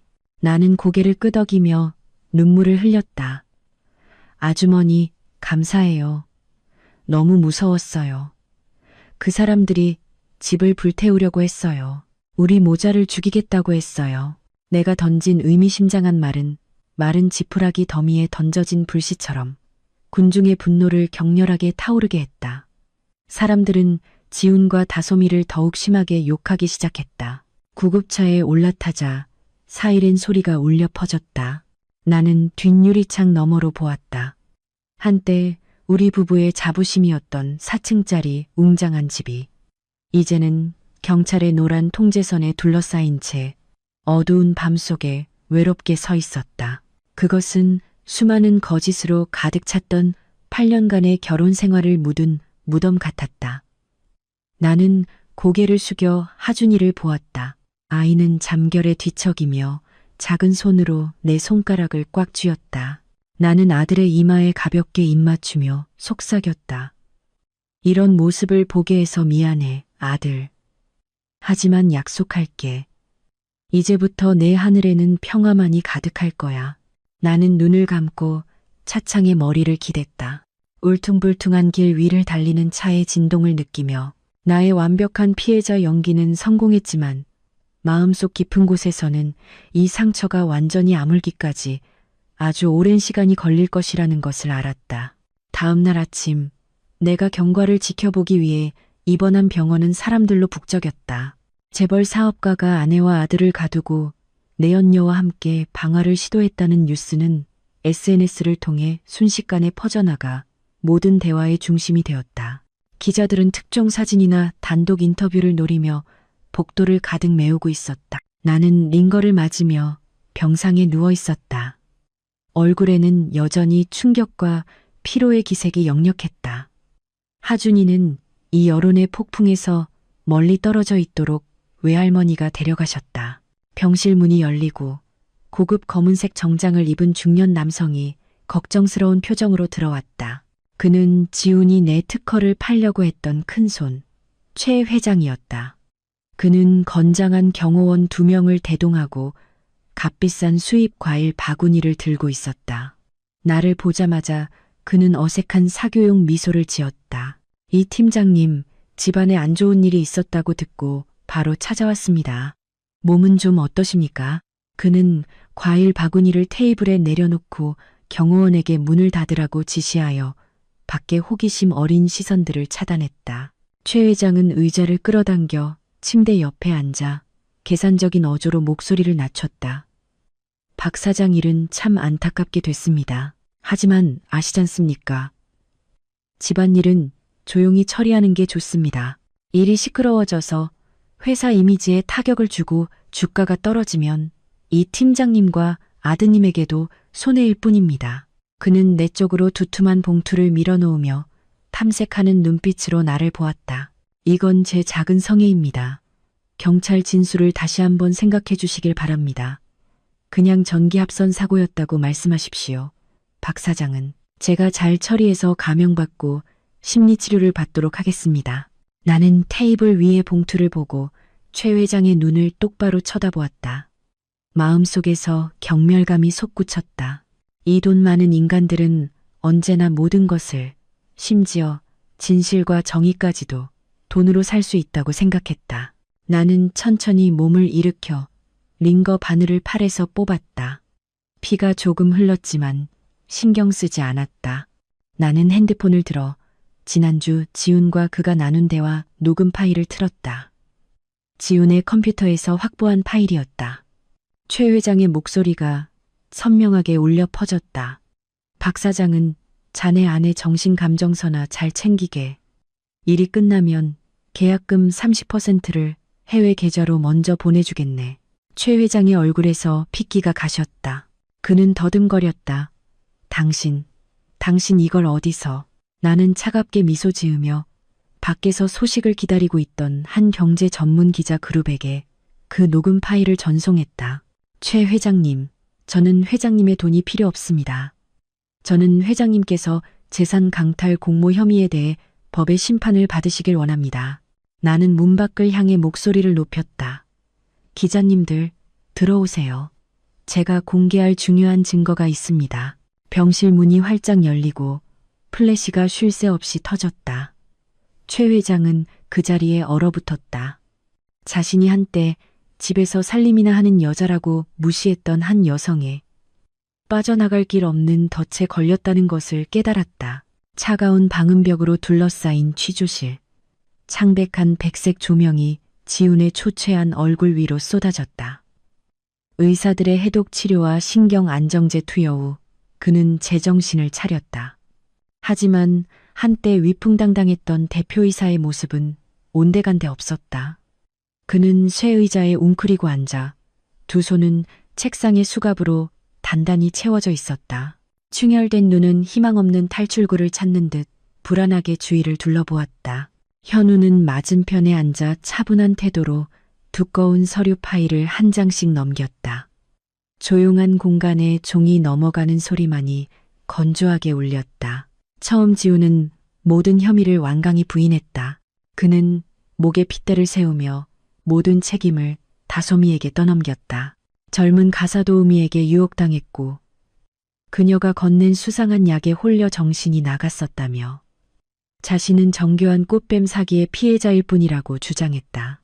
심지어 그는 아내를 사랑하고 아들을 아꼈으며 나를 정신병원에 보내려 한 것은 최선의 치료 방법이라고 생각했기 때문이라고 뻔뻔하게 말했다. 일방향 거울 너머로 그를 보며 나는 마음속에서 연민이 솟구치는 것을 느꼈다. 그를 위한 연민이 아니었다. 비겁하게 행동하고도 책임지려 하지 않는 그런 남자에게 내 8년의 청춘을 바쳤다는 사실에 대한 연민이었다. 하지만 현우는 그의 변명을 오래 들어주지 않았다. 그는 책상 위에 태블릿 PC를 놓고 그날 밤의 라이브 스트리밍 영상과 함께 지훈의 클라우드 계정에서 내가 복구한 전자일기장을 보여주었다. 거기에는 그가 매일 내 우유에 약을 탄 날짜, 용량, 나의 반응, 그리고 내가 행위 무능력자로 선고된 후의 자산은닉 계획까지 꼼꼼하게 기록되어 있었다. 박지훈 씨, 이 기록에 대해 어떻게 설명하시겠습니까? 설마 학식이 짧은 가사 도우미가 대신 써준 건 아니겠죠? 현우가 날카로운 목소리로 물었다. 지훈은 화면을 뚫어지게 쳐다보았다. 얼굴에서 핏기가 완전히 가셨다. 자신이 직접 쓴 글자들이 이제 그 어떤 증언보다 더 날카롭게 돌아와 그의 죄를 증명하고 있었다. 그는 벌벌 떨었고 땀이 비오듯 쏟아져 구겨진 셔츠를 흠뻑 적셨다. 그는 이 게임에서 자신이 완패했다는 것을 깨달았다. 부부의 정을 얕잡아 보기 시작한 그 순간부터 이미 진 것이었다. 그는 책상에 머리를 박고 어깨를 들썩였다. 그가 후회의 눈물을 흘리는 것인지 아니면 방금 사라져버린 찬란한 미래에 대한 미련의 눈물을 흘리는 것인지는 알 수 없었다. 나는 더 이상 보고 싶지 않아 등을 돌렸다. 그의 비참한 모습은 내 기억 속 모범적인 남편의 이미지를 완전히 지워버렸다. 법이 그의 죄를 심판하겠지만 양심의 가책이야말로 남은 평생 동안 감옥의 네 벽 안에서 그를 괴롭힐 것이다. 그는 탐욕과 배신이 자신의 모든 것, 가족, 커리어, 그리고 소중한 자유를 앗아갔다는 자책감 속에서 매일을 살아야 할 것이다. 대표이사의 아내와 자녀 지하실 감금 사건은 언론뿐만 아니라 일상생활의 구석구석까지 파고드는 거대한 지진을 일으켰다. 지훈의 무역회사는 주가가 폭락하여 하룻밤 사이에 휴지 조각이 되었고 은행과 사채업자들이 동시에 달려들어 그의 모든 자산을 압류했다. 고급 승용차부터 그가 자랑하던 유령 토지까지 성공한 사업가라는 화려한 껍데기가 벗겨지자 그 안에는 산더미 같은 빚과 더러운 사기 수법만이 남아 있었다. 한때 우리 부부의 자부심이었던 타운하우스는 은행의 압류 딱지로 도배되었다. 나는 멀리서 낯선 사람들이 집을 드나들며 자산을 실사하고 빚을 갚기 위해 값비싼 가구들을 실어 나르는 모습을 지켜보았다. 지나가던 이웃들은 손가락질하며 혀를 찼다. 그들은 우리 모자를 동정하는 만큼 지훈의 행위에 분노했다. 그가 목숨보다 소중히 여겼던 명예는 이제 세상 사람들의 발 아래 무참히 짓밟혔다. 지훈은 살인미수, 사기, 횡령, 자금 세탁 등 여러 혐의가 병합되어 무기징역을 선고받았다. 선고에 그는 피고인석에 서 있었다. 머리는 눈에 띄게 휘어졌고 텅 빈 눈은 허공을 응시했다. 다솜이 역시 공범 및 아동학대 혐의로 징역 15년을 선고받았다. 그녀는 시골에 늙은 어머니가 계시다며 자비를 구하며 통곡했지만 법은 공정했고 뒤늦은 눈물을 위한 자리는 없었다. 나는 법정에서 바로 이혼 서류에 서명하며 비극적인 결혼 생활에 마침표를 찍었다. 판결문을 손에 쥐었을 때 기쁨보다는 이상하리만치 가벼운 안도감이 느껴졌다. 마치 수년간 가슴을 짓누르던 천근만근의 돌덩이를 내려놓은 것 같았다.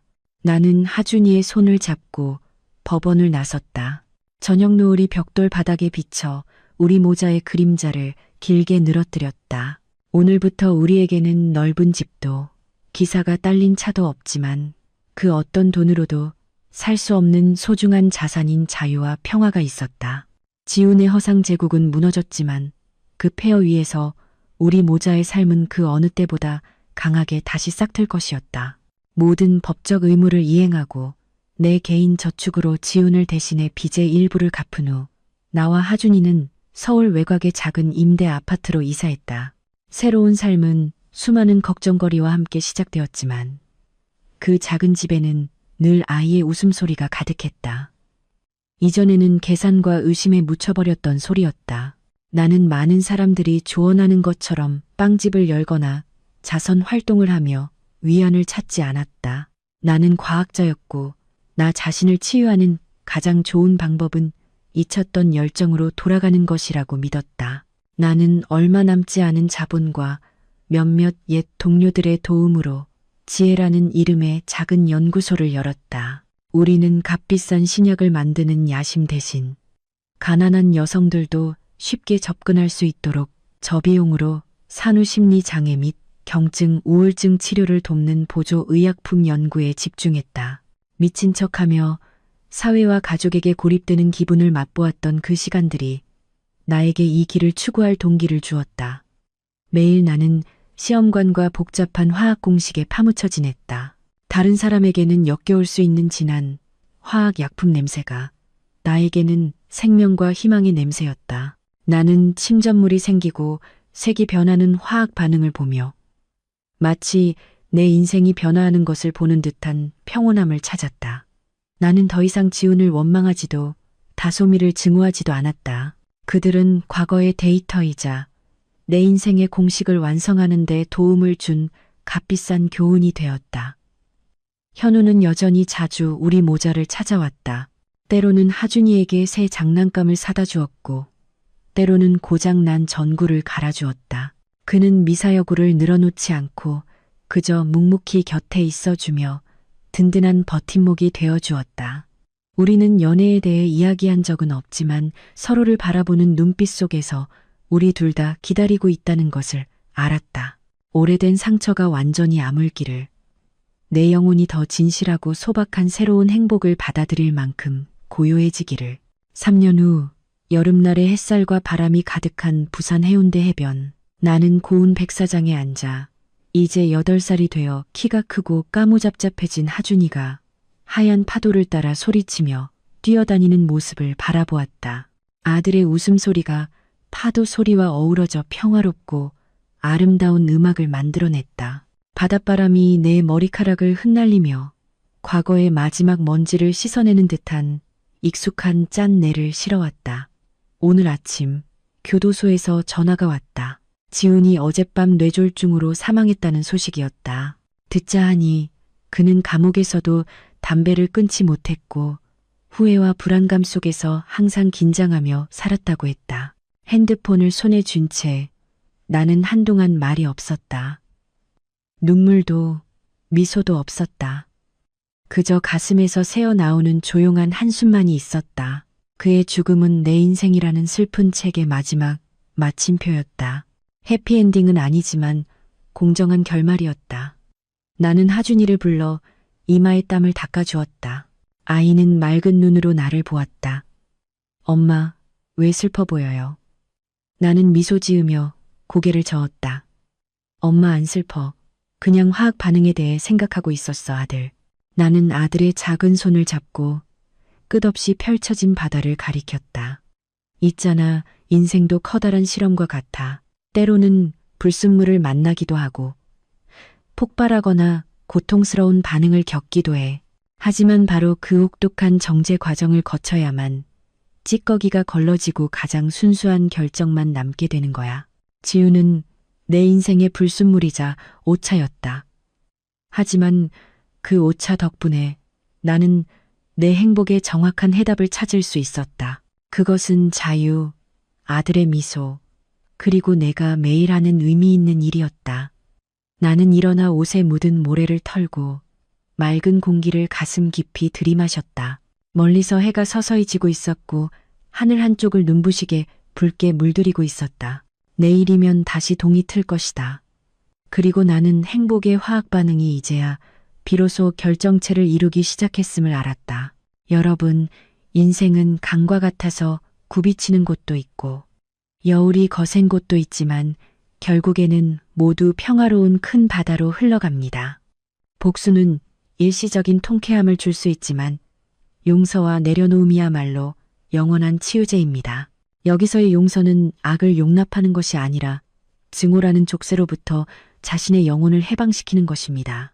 과거의 잿더미를 과감히 치워낼 때만이 미래의 행복한 새싹을 심을 공간이 생기는 법입니다. 오늘의 이야기가 여러분에게 잠시나마 생각할 시간과 의미 있는 교훈을 주었다면 채널 구독, 알림 설정, 좋아요, 그리고 이 영상을 더 많은 사람과 공유하는 것을 잊지 마십시오. 아래 댓글로 여러분의 감상을 공유해 주세요.